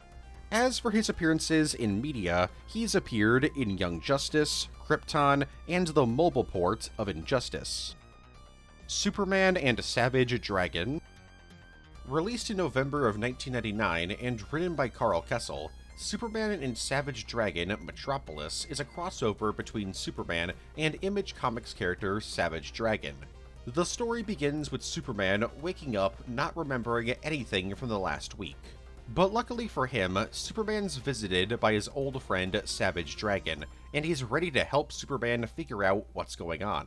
But before they do that, Savage Dragon villains Hit and Miss show up to kill Superman, only to then be defeated by the heroes pretty quickly. The two head to Metropolis and begin an investigation into some murders that may be related to Superman's memory loss. And they're right on the money, as it turns out that these murders are being committed by a group called the Bad Boys, who are from Apokolips and really want to take out Darkseid so that their leader, Kilroy, who's the son of Steppenwolf, can be put in charge. And the group are the ones responsible for Superman being knocked out at the beginning of the story, as a member of their group named the Fiend possessed Superman as a test run to see if he could possess powerful people. The Fiend is also a Savage Dragon villain, so he put together a little plan to lure in Savage Dragon so that they could take out both heroes. They all end up on Apokolips, and a big battle between the bad guys and Darkseid's forces occurs. The Fiend possesses Superman to give the bad boys an edge, but luckily, Superman is able to break free of the possession thanks to some help from Savage Dragon. But then Darkseid himself shows up to end this conflict, making Kilroy and his forces swear loyalty to him, and then sending Superman and Savage Dragon back to Earth. And so the story comes to an end with Savage Dragon substituting for Superman in Metropolis for a night, so that Superman can go out on a date with Lois. A prequel comic titled Superman and Savage Dragon Chicago was released in June 2002, and was written by Eric Larson. The story begins with Superman getting knocked out. You see, there was a massive prison break at Stryker's Island, and he failed to stop it. He soon finds out that the villains who broke out of Stryker's Island have been spotted in Chicago, so he and Lois head over to Savage Dragon's neck of the woods to help him deal with these criminals. Upon meeting each other for the first time, Savage Dragon and Superman don't really get along very well, and early on in their mission, they discover that the criminals from Metropolis that fled to Chicago are all either robots or are being possessed. It turns out this whole thing was an operation being conducted by various Savage Dragon villains like Cyberface and Overlord, so Superman and Savage Dragon battle the villains along with a possessed Lex Luthor.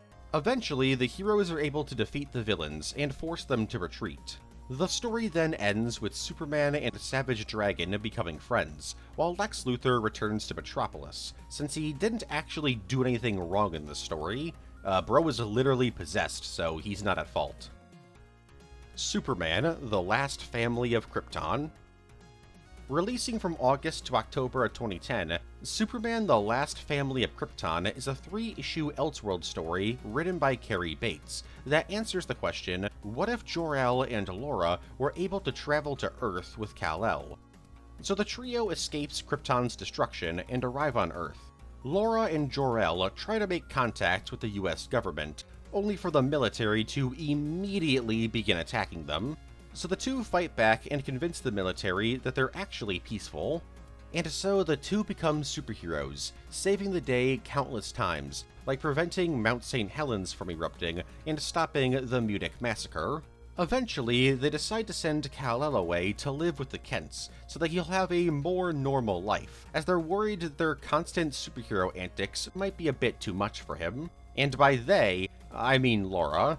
She wants Kal-El to live amongst humanity, while Jor-El is against it. But he eventually agrees to the plan, despite letting Laura and Kal-El know he doesn't like it. Anyways, Laura and Jor-El have 2 more kids, conceiving them while in the literal sun, and Kal-El grows up to date Lana Lang.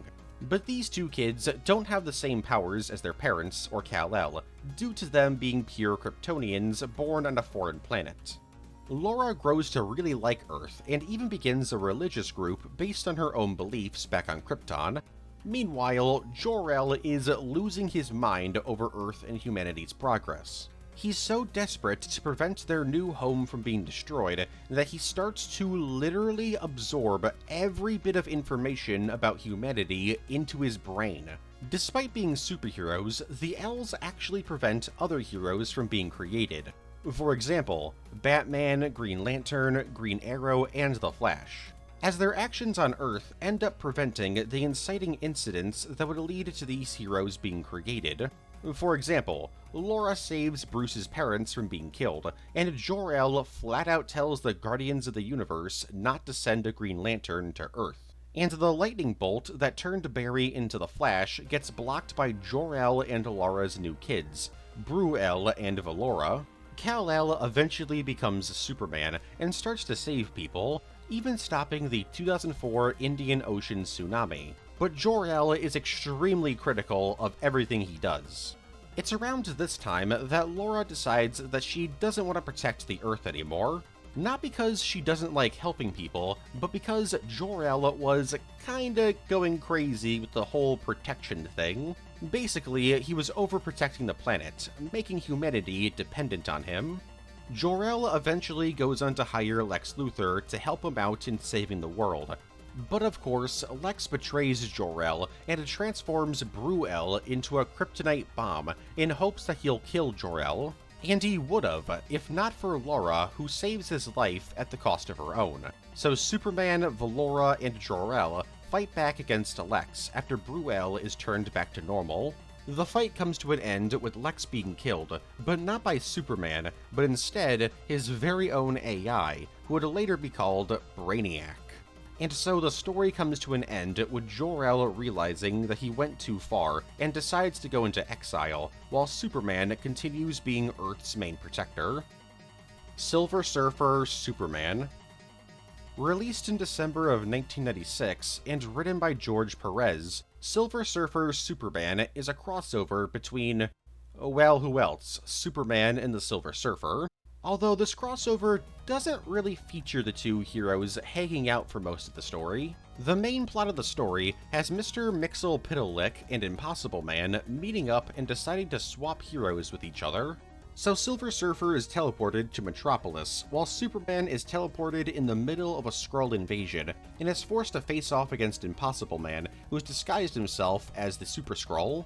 Eventually, Impossible Man and Mr. Mxyzptlk are reunited, and they quickly begin fighting each other, as they really just can't stand each other. And after battling each other as various characters like Wonder Woman, Batman, Doomsday, Hulk, Spider-Man, Thanos, Namor, and more, the two stop fighting and introduce Superman and Silver Surfer to each other, and Superman is pretty shocked to see Metropolis shrunken down and in the hands of Silver Surfer. Oh right, see, Silver Surfer wasn't actually in Metropolis for long, as he would escape, only to discover the entirety of the city had been shrunken down in a bottle by Superman's imp villain and placed inside of the Fortress of Solitude. So Silver Surfer had to defend himself against the fortress's security systems, while also protecting Metropolis. Anyways, Superman and Silver Surfer forced the two tricksters to return them to their own realities, in exchange for cleaning up the messes made by the tricksters. So the heroes restore Metropolis and defeat the Skrulls. And the story comes to an end with Mr. Mxyzptlk and Impossible Man fighting again. Superman Tarzan, Sons of the Jungle. Releasing from October 2001 to May 2002, Superman Tarzan, Sons of the Jungle is a 3-issue crossover between Superman and Tarzan. Written by Chuck Dixon, the story sees Tarzan and Superman's origins being interconnected. While Tarzan was still in his mom's stomach, his parents were captured by pirates. The pirates were originally going to send them adrift, which of course would lead to Tarzan being born in the jungles of Africa. But because the pirates see a shooting star upon telling their prisoners to pray to be saved, they see this as a sign from God to let them live.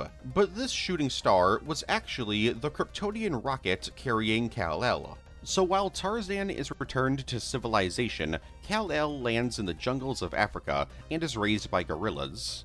Kal-El is named Argo Zan, and when he's just 10 years old, his mom is killed, which completely severs his connection to the rest of the gorillas. So he returns to the rocket that he was sent in and begins to learn more about his home, becoming more and more intelligent by the day, and he even tries to make contact with humanity. But this doesn't go over very well. At least at first, he does eventually make peace with a tribe after saving them from a rampaging elephant. Meanwhile, Tarzan, or John, is living a normal life in England, but he wants something more, and so begins to travel the globe trying to find himself, which of course eventually leads him to Africa, alongside Lois Lane and Jane Porter. Meanwhile, a tribe of cavemen-like people, led by a woman named Princess Slaw, have obtained kryptonite, and she really wants to bang Argo, so she decides to use the kryptonite to force him into marrying her. These cavemen end up capturing Lois and Jane, and despite Argo's best efforts, he's unable to save them. But he also thinks the two of them are Kryptonians, as he saw them arrive in Africa in a Zeppelin, so he just assumes that they're aliens like him. Oh yeah, and if you're wondering what happened to the Zeppelin, the cavemen destroyed it. But luckily, John's here, and he and his new gorilla friend save the three of them from the cavemen. And the story ends with John and Jane deciding to live in Africa, while Lois brings Argo back to Metropolis with her, and so John becomes Tarzan and Argo becomes Superman. Darkness Superman. Releasing from January to February of 2005 and written by Ron Mars, Darkness Superman is a 2-issue crossover comic between Superman and the Image Comics superhero The Darkness. The Darkness is a man named Jackie, who is also the leader of a mafia group, and so the story begins with him arriving in Metropolis to do business with the Grasso crime family, after failing to do business in Gotham, thanks to the efforts of Batman. And by business, I mean he wants Grasso to work for him, or else he'll kill him. And so he tries to kill Grasso's messenger, who turns out is actually Metallo. This, of course, basically starts a mafia war in Metropolis, and Superman isn't exactly thrilled about this information. So he decides that he's going to stop this war before it gets out of control. Because Grasso is technically the victim in all of this, Superman goes on the defensive and watches over him to make sure that he's safe from Jackie. So he protects Grasso and tells Jackie to get out of Metropolis. Jackie's a little bit confused by Superman, as Jackie's thing is taking control of various mob groups and making them quote-unquote clean. Basically, all criminal activity would be in the shadows, and no civilians would ever be involved in crimes. So Jackie explains himself to Superman, but Superman obviously rejects his plans, and so the two of them begin to fight. But before a winner can be decided, Metallo shows back up and takes Lois Lane hostage. Superman is unable to save Lois due to him being weakened by Metallo's kryptonite. Seeing a chance to get Superman to work with him, Jackie offers to rescue Lois, but only if Superman allows him to do business in Metropolis. Superman reluctantly agrees, and so Jackie heads over to Grasso's base and absolutely obliterates Grasso's forces and Metallo. After rescuing Lois, he returns to Superman, but Superman doesn't stand by their agreement and tells Jackie to leave Metropolis. So the two fight again, which results in Superman winning and kicking Jackie out of Metropolis. And so the story ends with the Darkness heading off to someplace else to do business. You're watching Superman Saturday on Boomerang. What's this? The dam's about to blow and take Robin with it? Who'll stop the Joker and Luthor? Aquaman! Kenner's new Superpowers collection. Figures with power action, each sold separately with its own mini-comic. Aquaman's down! Who can help now? A power ring, a power action punch. Defuse the bomb! Can this madness be stopped in time? You decide. We now return to Superman Saturday on Boomerang. Krypton was going to cross over with the Arrowverse. During the Crisis on Infinite Earths event in the Arrowverse, a ton of non-Arrowverse shows made brief appearances to raise the stakes. Some of these little cameos were pretty neat because they filmed new stuff for them, like the 60s Batman series, the Birds of Prey show, and Smallville.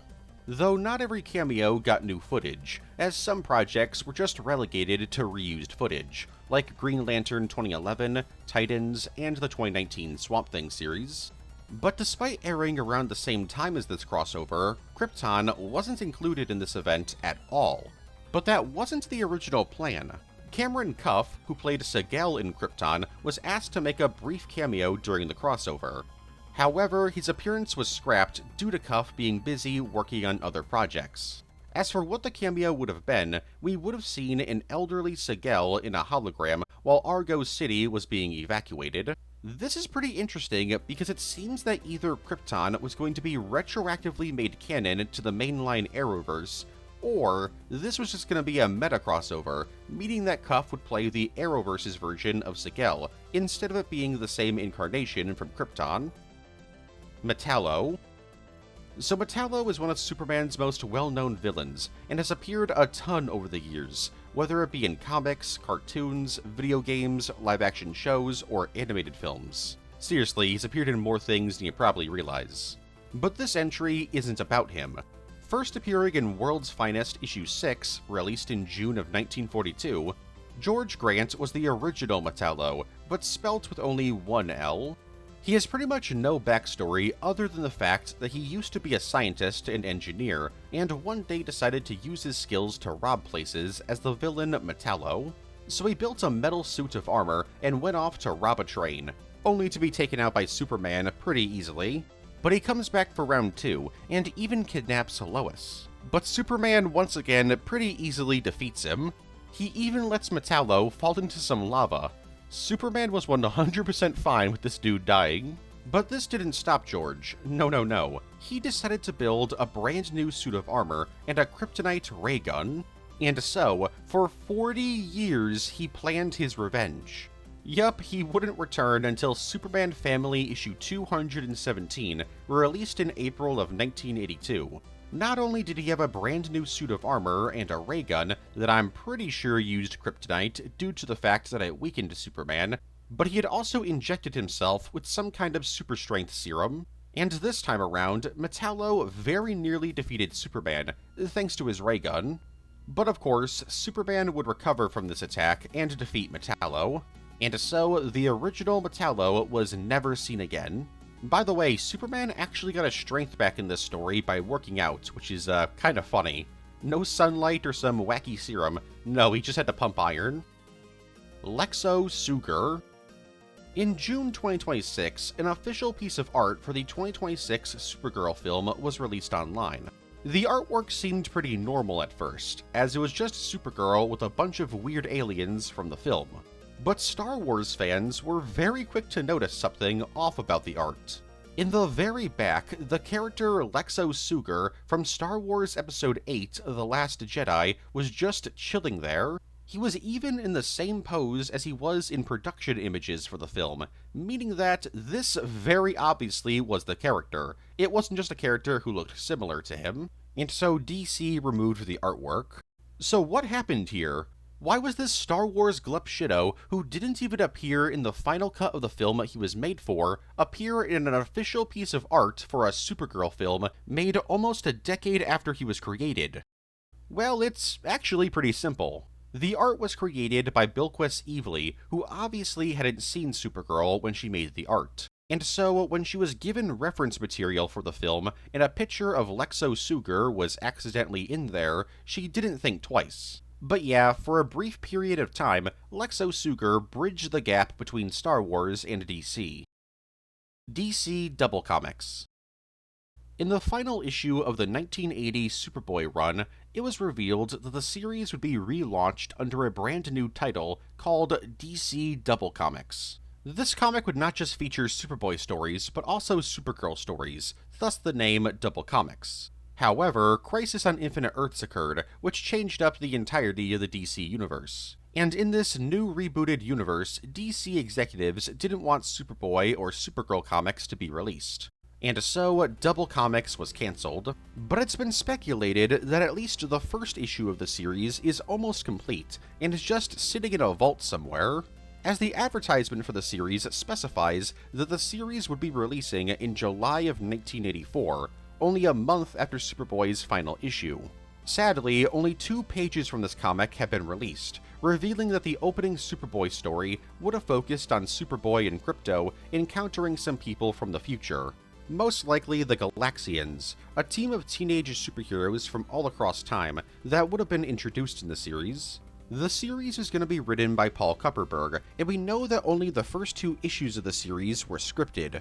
Not sure how much work was done on the second issue, but we know that some of the art was completed for the first issue, but because the scripts were completed, they were later published in the book The Unpublished Comic Book Scripts of Paul Kupperberg, released in May of 2015.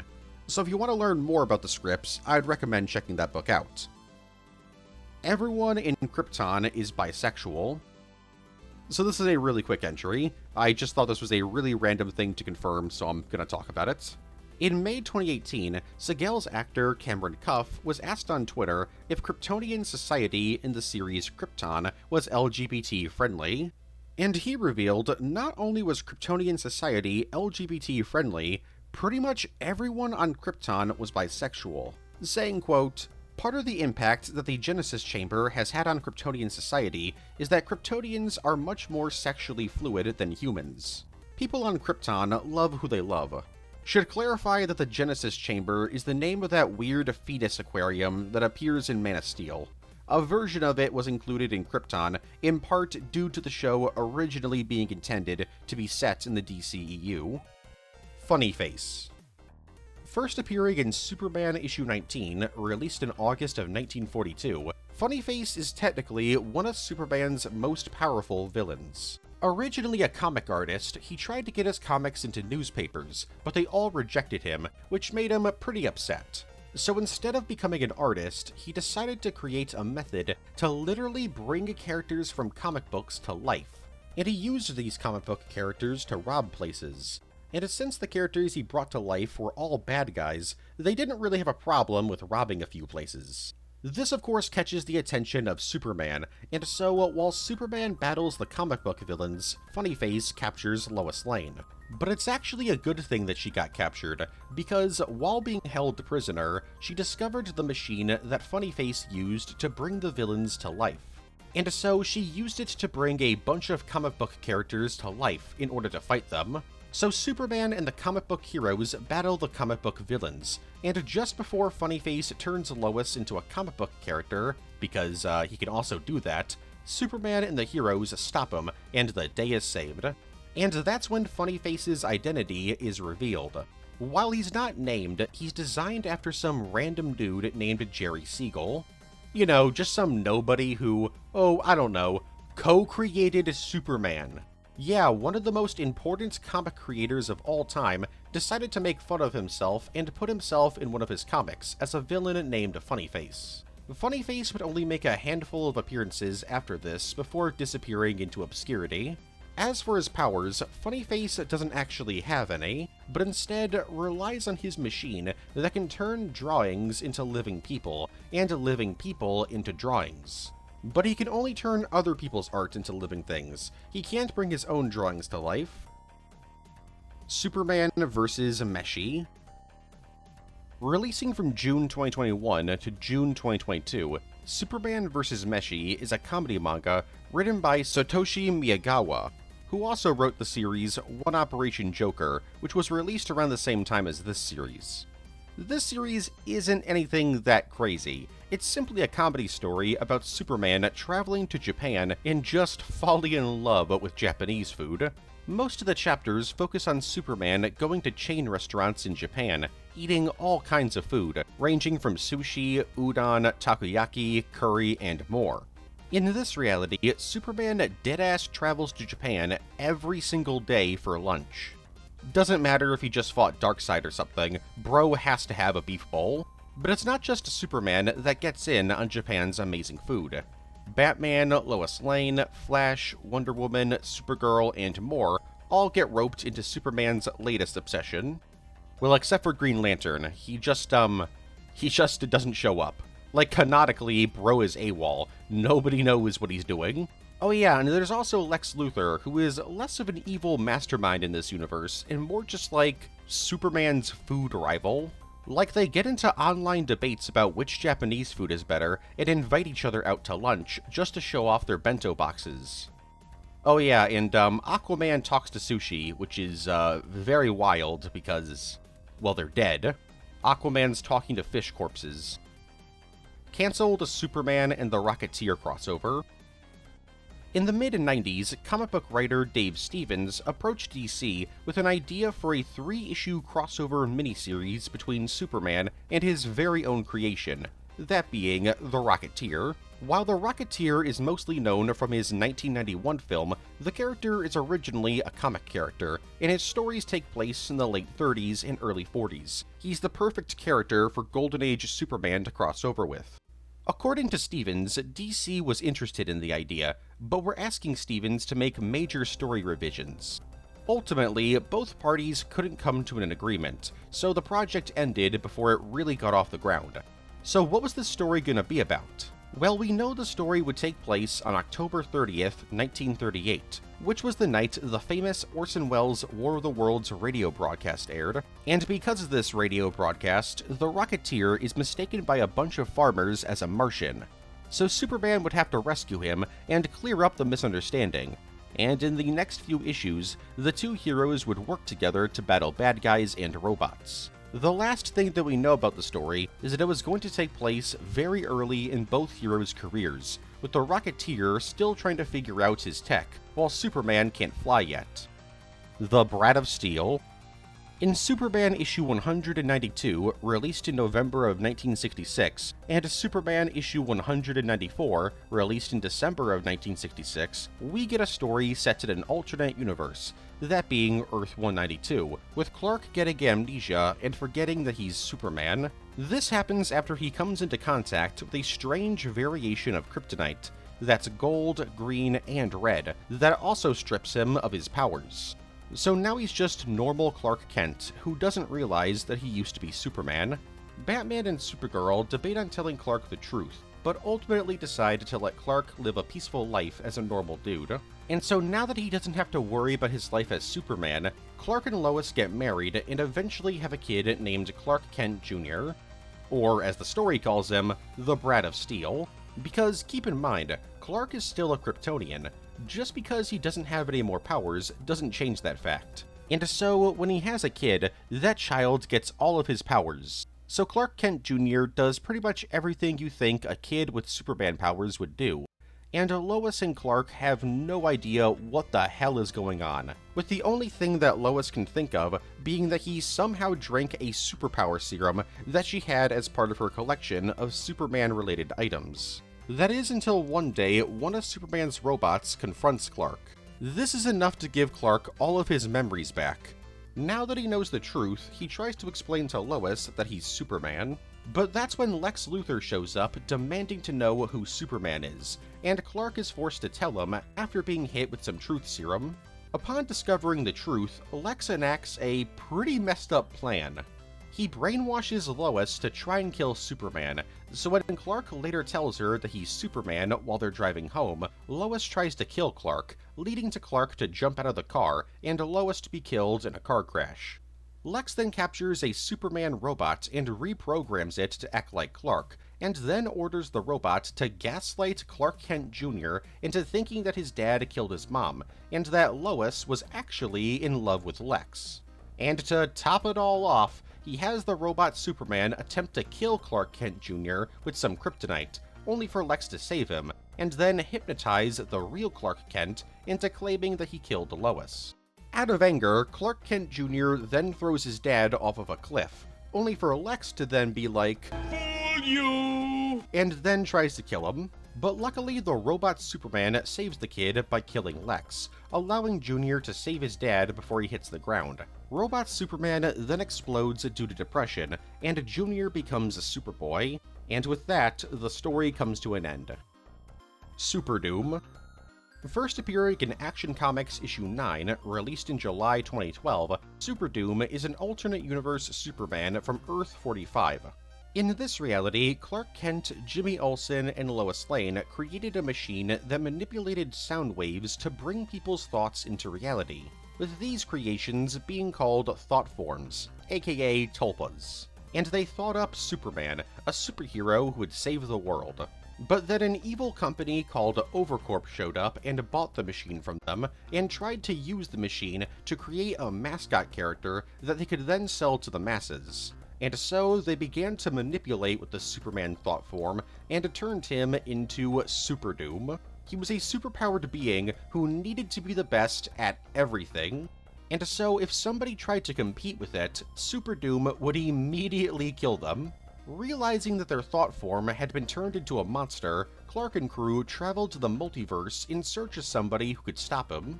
Especially since Super Doom was now planning on traveling around the multiverse to kill every Superman variant out there to prove that he was the best. It went on to kill a whole bunch of Supermen before Lex Luthor and President Calvin Ellis Superman from Earth 23 were able to trap Super Doom in the space between realities. He would only be freed when main universe Lex Luthor broke him free in order for him to be part of the latest incarnation of the Superman Revenge Squad, only for Lex to then fight Super Doom, because he was about to kill Superman, and Lex wanted to be the one who killed Superman, not him. Despite Super Doom being killed during his fight with main universe Superman, he was seemingly revived by himself, much like how Doomsday is. And since then, Super Doom has been an occasional threat in the multiverse, though he will occasionally join forces with heroes when there's a threat too great for him alone to take on. As for his powers, he's got super strength and can shoot lasers from his eyes. He also grows larger as more people think about him, and finally, he can turn himself into an insanely powerful bomb. Now, you'd think this whole incident would make everyone in Earth 45 not want to use the Thought Machine, but it turns out that Lex Luthor in this reality was still a fan of it, and he ended up buying the Thought Machine from Overcorp, and used it to turn himself into a thought form monster named Doomthor. And as you'd expect, he went absolutely crazy, and was eventually banished to the Phantom Zone. Doomthor only appeared in Lex Luthor Year of the Villain, released in November 2019. Derek vs. Superman. Released in September of 1992, Derek vs. Superman is a French short film that's a détournement. This is a type of parody that uses exclusively pre-existing footage that's dubbed over. But what makes this different from joke dubs and abridged series on YouTube is that these are a mix of media. Take for instance, Derek vs. Superman. It uses footage from shows like the George Reeves Superman series, Derek, The Saint, Charlie's Angels, Kung Fu, The Prisoner, Dynasty, and Starsky and Hutch to tell its story. So what is the story of Derek vs. Superman? It's pretty simple. The protagonist of Derek, a dude named Derek, finds out that the French TV station Channel 5 has been shut down. So he gets a bunch of random people to help him relaunch the channel, while Superman and Roger Moore really don't want him doing that, so they try and stop him. Oh yeah, and Superman talks with his mouth shut the entire time. The in-universe explanation is that he's a ventriloquist. Super Titano. Titano is a pretty memorable Superman villain purely because he's literally just a giant gorilla. But have you ever wondered what it would be like if Titano had the powers of Superman? Well, luckily for you, there's been 2 different examples of that over the years, and they exist. First up, in DC 1 Million, 80-page giant, released in August of 1999, in the 853rd century, the Justice Legion defends the universe. But the universe is massive, so the Justice Legion is made up of a bunch of smaller groups that guard their own galaxies. And in this reality, a distant descendant of Titano, also named Titano, is a kaiju-sized gorilla with the powers of Superman, and his section of the Justice Legion defends the, and I'm not joking, the Gorilla Galaxy. There is a Gorilla Galaxy out there, and I want to see it. Or actually, scratch that idea, because the Gorilla Galaxy is set to collide with our galaxy, and so the Justice Legion have to find a way to stop the 2 galaxies from colliding. Luckily, Superman, Flash, and Super Titano are able to use their powers to save the day and prevent the deaths of trillions. The second and currently last time this concept was explored was in Dark Knight's Rising: The Wild Hunt, released in February of 2018. During the Dark Knight's Metal event, Detective Chimp is contacted by a group of multiversal ape-based heroes, with Super Titano being one of them. The group is called the Primate Legion, and, well, that's it. The end of the issue teases that the Primate Legion will appear in the final issue of Dark Knight's Metal, but Super Titano isn't actually in the issue, while other members of the team are. So, I guess he either died in between issues, was fighting in the background, quit the team, or just said, I don't care, and watched the war go down. Sharon Vance. First appearing in Superman issue 139, released in October of 1998, Sharon Vance is a childhood friend of Clark from Smallville, and Clark actually saved her from dying at a young age. And when she's saved, a cosmic being known as Kismet bonds with her as part of its quest to help Superman. Yeah, Kismet would occasionally pop into Superman's life and help him out. For example, she once saved Pa Kent from dying. But back to Sharon. She didn't know that she was bonded with a cosmic force for good until she left for Metropolis as an adult, and got zapped by lightning when lightning struck the plane that she was in and caused it to crash. Kismet and Sharon were luckily able to save everyone on board, and in the aftermath, Sharon realized that she had some kind of weird energy being inside of her. Not only that, but she also lost her memories. That's in part due to the fact that she wasn't really Sharon anymore. Upon the lightning striking her, her bond with Kismet fully merged the two into a single being, so technically she wasn't Sharon anymore. Luckily, Emil Hamilton and Sharon would meet, and he would give her a suit that would help her control her powers. This suit was actually one that Superman had worn prior, during the whole Superman blue and red situation. The suit also made sure that she could stay in a physical form, as without the suit, she would eventually turn into a being of pure energy. And so Sharon decided to become a superhero, named the Strange Visitor, and saved people for a while. But unfortunately, Sharon didn't stick around for long, as she would sacrifice her life to give Superman all of Kismet's powers to defeat Imperiex. Oh, and if you're wondering if she got her memories back, she did, don't worry. She still died though, so, you know, it didn't really matter all that much. Sharon would make her debut in the post-New 52 universe in Supergirl issue 15, released in January of 2018. Because of the Rebirth storyline, a version of her did all of the stuff that she did in the old continuity, just now in this reality. So she still sacrificed her life to help Superman, but she'd be brought back to life somehow by the Department of Extra-Normal Operations, and manipulated into fighting Supergirl. And after Supergirl defeated her, she was once again put into the DEO's custody. but she would eventually be freed and would return to being a superhero and join the Justice Foundation. As for her powers, Sharon's connection to Kismet gives her the ability to absorb energy and fire it back out. She can also manipulate magnetic fields, phase through objects, create force fields, and fly. Her powers also get stronger depending on her mood, so she's at her most powerful when she's angry. As for Sharon's appearances in media, she's only ever appeared in Young Justice. Olsen Squad.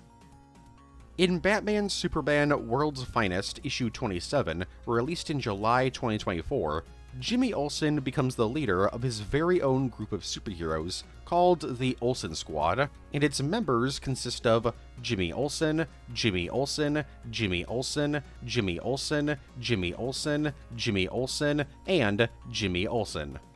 Yeah, the entire team is Jimmy Olsen's. And every single one of these Olsens are a reference to older stories, with his werewolf and giant turtle man variations being part of the team. The team came together when Batmite and Mr. Mxyzptlk teamed up with Batman and Superman to fight an entire army of bad guys, and their supervillain imp counterparts. The villain Doommite brought together a whole bunch of heroes, villains, and imps in an effort to see who the most powerful person on Earth was. And in order to help the heroes, Mr. Mxyzptlk takes hold of Jimmy Olsen's memories and creates perfect clones of Jimmy based on the various wacky transformations he's had in the past. And so Jimmy Olsen leads his alternate selves that are technically also him in battle against the various villains, while Mr. Mxyzptlk battles the other imps, and Batmite rescues Batman and Superman, who have been turned 2D. And so Olsen Squad saves the day and are rewarded by getting erased. All of the alternate Jimmys get placed back into the main Jimmy Olsen, which I'm sure won't have any lasting impact on his psyche. But this victory means that Doommite has now recognized Jimmy as Earth's most powerful being, so he challenges Jimmy to a fight. So the heroes have to then save Jimmy with the help of imp versions of Jimmy Olsen and the Justice League, but it's ultimately Batmite that gets the final blow on Doommite, but at the cost of him being unmasked, which makes everyone laugh at him, especially Batman. Marvel Maid. First appearing in Action Comics issue 272, released in January of 1961, Leah Lindy is a near-identical clone of Supergirl, except for the fact that she's not actually a clone. She just looks identical to Supergirl via cosmic coincidence. She also has a cousin named Ken Clark, and her dad's name is Jal Kor, and she works at Macropolis under Perry Waite, and hangs out at the Fortress of Marvels. Yeah, all of this is by cosmic coincidence, but she doesn't come from Krypton or Earth. She comes from Terra, a planet very similar to Earth that met its end in a very similar way to Krypton. Well, kinda. Their society lived underground, and one day a massive earthquake happened that wiped out their society, but she was saved from death by her father, who predicted all of this, and sent her to go live with another society on the surface. She would then soon realize that being on the surface gave her superpowers, and so she became the superhero Marvel Maid. She then found out that her cousin was still alive, and soon he too became a superhero, Marvel Man. Only for him to then get arrested due to him not having an ID or anything like that. So because he was a quote-unquote illegal alien, they threw him behind bars. But he still acts as a superhero, as when the coast is clear, he transforms into Marvel Man and does superhero stuff before returning to his cell. Eventually, Supergirl would discover Terra's existence and made contact with Lindy. The two of them then decided to swap places with each other, with Supergirl's goal being that Marvel Maid would explain to Superman that it was time for her to be revealed to the public. Yeah, I should have mentioned that earlier, but for a time, Supergirl was kept a secret from humanity due to Superman wanting her to be fully trained before being revealed. This is actually similar to Marvel Man, as his hero identity was also being kept a secret for the same reason. So Supergirl did a pretty good job as Marvel Maid, but she didn't do a perfect job. So while Marvel Maid was really proud of Marvel Man and decided to reveal him to the public, Superman explained to Supergirl that because of some boo-boos she made she can't be revealed to the public yet, and then Marvel Maid never appeared again. That is, in the original continuity. Leah Lindy would make her debut in the post-New 52 universe in The Green Lantern issue 9, released in September of 2019. In this reality, she was a member of the superhero team, the United Planets Superwatch, and she didn't do anything. That's because she was dead. As for her powers, she's got super strength, speed, durability, and the ability to fly. Lois Lane is nearly killed in a gas chamber. In Superman's Girlfriend, Lois Lane, issue 44, released in October of 1963, Lois Lane and Lana Lang decide to team up to abolish the death penalty, in probably the strangest way possible. So Lois and Lana get into a fake fight about Superman, with Lois yelling, "I'll kill her." This is step one in a plan the two have to fake Lana Lang's murder at the hands of Lois Lane, with the idea being that Lois would be given the death penalty, but before she can be executed, Lana would reveal that she's alive, and this would prove that innocent people can be killed via the death penalty, so Star City will then get rid of it. I shouldn't have to explain to you how this plan doesn't make any sense, but I'll do it anyways. They're not proving that innocent people can be killed via the death penalty, because Lois and Lana literally set Lois up to be the murderer, so she's not innocent. Like, she would be the murderer. Like, in their story, she's not like a bystander or something, she is the murderer. So Lois drops Lana off on a desert island and has her chill out there until she's needed. Everything is going to plan. Lois is put on trial and is convicted as Lana Lang's murderer. So now all Lois has to do is just chill out and wait until Lana arrives in Star City via boat to reveal the scheme. But there's a little bit of a problem. A storm occurred and wiped out Lana's camp and nearly caused her to drown. She's only saved from drowning by Lori, Superman's mermaid girlfriend. And while she's helping Lana, the clock is ticking for Lois, and so she gets cold feet and reveals the whole scheme. But because Lana's camp was destroyed, Superman can't find any evidence that Lois's story is true. And just before Lois is sent into the gas chamber, Lana arrives disguised as Lois's old schoolteacher in order to troll her. And so everything works out, and they actually succeed in their plan. Capital punishment is banned in Star City. Yes, Tyrone, there is a Santa Claus. In DCU Infinite's holiday special, released in December of 2006, we get a whole bunch of different Christmas-themed short stories. And one of them is Yes, Tyrone, There Is a Santa Claus. Written by Kelly Puckett, the story is pretty simple. Upon receiving a letter from a kid named Tyrone Jenkins III asking the Daily Planet if Santa Claus is real, Superman decides to bring Christmas cheer to Tyrone and his sister by dressing up as Santa Claus and giving them presents. And so Superman gets a Santa costume and heads over to Tyrone's house. But on the way there, he meets up with Batman, who convinces Superman that this whole thing is just a little bit too silly. Superman actually agrees with Batman and decides not to bring Christmas cheer, instead deciding to go and solve all the wars in the Middle East. But then he realizes that he should probably at the very least give Tyrone some gifts. So he then heads to Tyrone's house, only to discover Batman dressed up as Santa Claus, giving Tyrone and his sister gifts. Bro trolled his friend so that he could get the credit. And so the story comes to an end, with Batman giving Superman a wink, and Superman punching Batman in the face, turning every single bone in Bruce's head into liquid. And that'll be it, ladies, gentlemen, and MBs out there. That was the Superman Iceberg Explained Part 2. It's been a long time coming. If you got to this part of the video, the ending, comment below saying that icebergs are the new punk rock.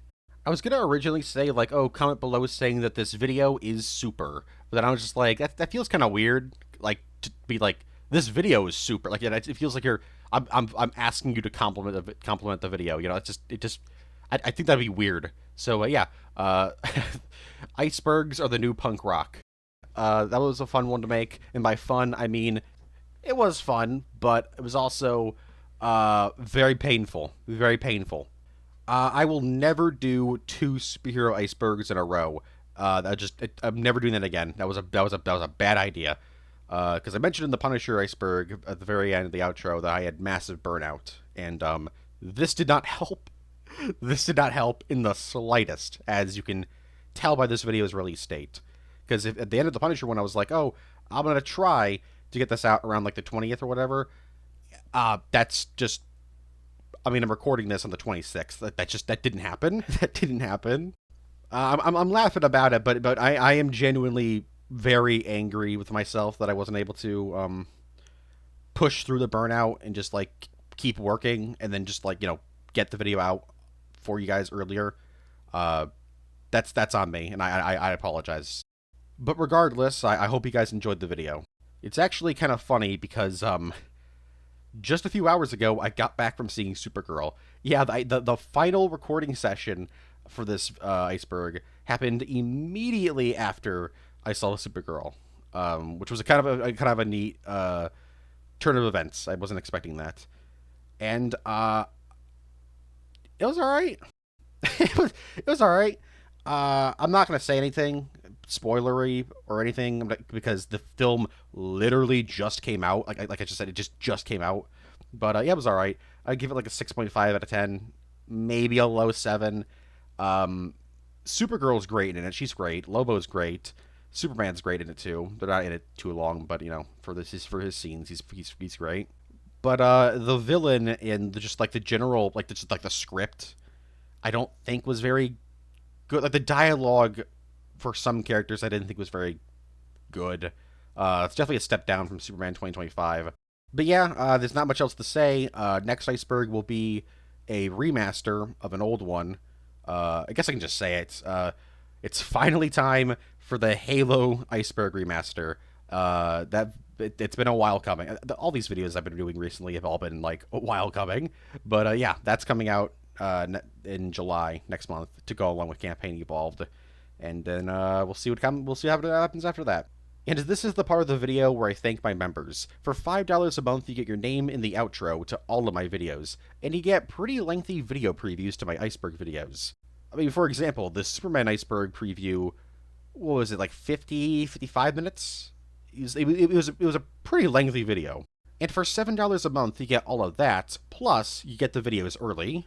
So once again, huge shout out to Maurice Deceased, Steven, Digital Medic, Adam Depp, The Mr. Train Track, Lone Thunder, Solid Fricky, Moxie, That's J, Cody Lester, Goat449, Hunter Gentle, V. Evans, Milo the Mighty, Mano, Guardian of Brooklyn, Domeshot529, Sailor Stell, Infinity Mark, Nathan Tench, Games with Toasty, Titanoboa Hunter, Daniel Vale, Spencer Estes, John McIntyre, Timorum Nile, Corvus Seraph, Kevin Sanders, KB6427, F.A. Mert, Moridol, Gavin Grizzle, Jose Felix, Cowboy Tuba, Joe Cyanide, Awesome Man, Wilder Diaz, Derry, Paste, Ismail IXQ8, Deadhead, Some Random Guy, Pitstab, Xenodusk,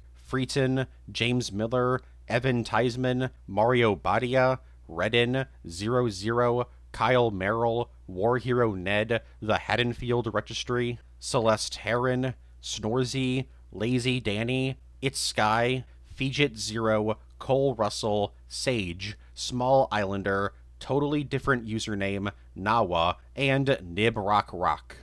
Thank you, everyone who's a member. I will never, ever be able to express my gratitude enough. Stay safe. Please be kind. Try to be happy, at least. I always say the world's on fire, but you don't have to be too. Stay safe, and I will see you guys in the next one. Take care. Bye.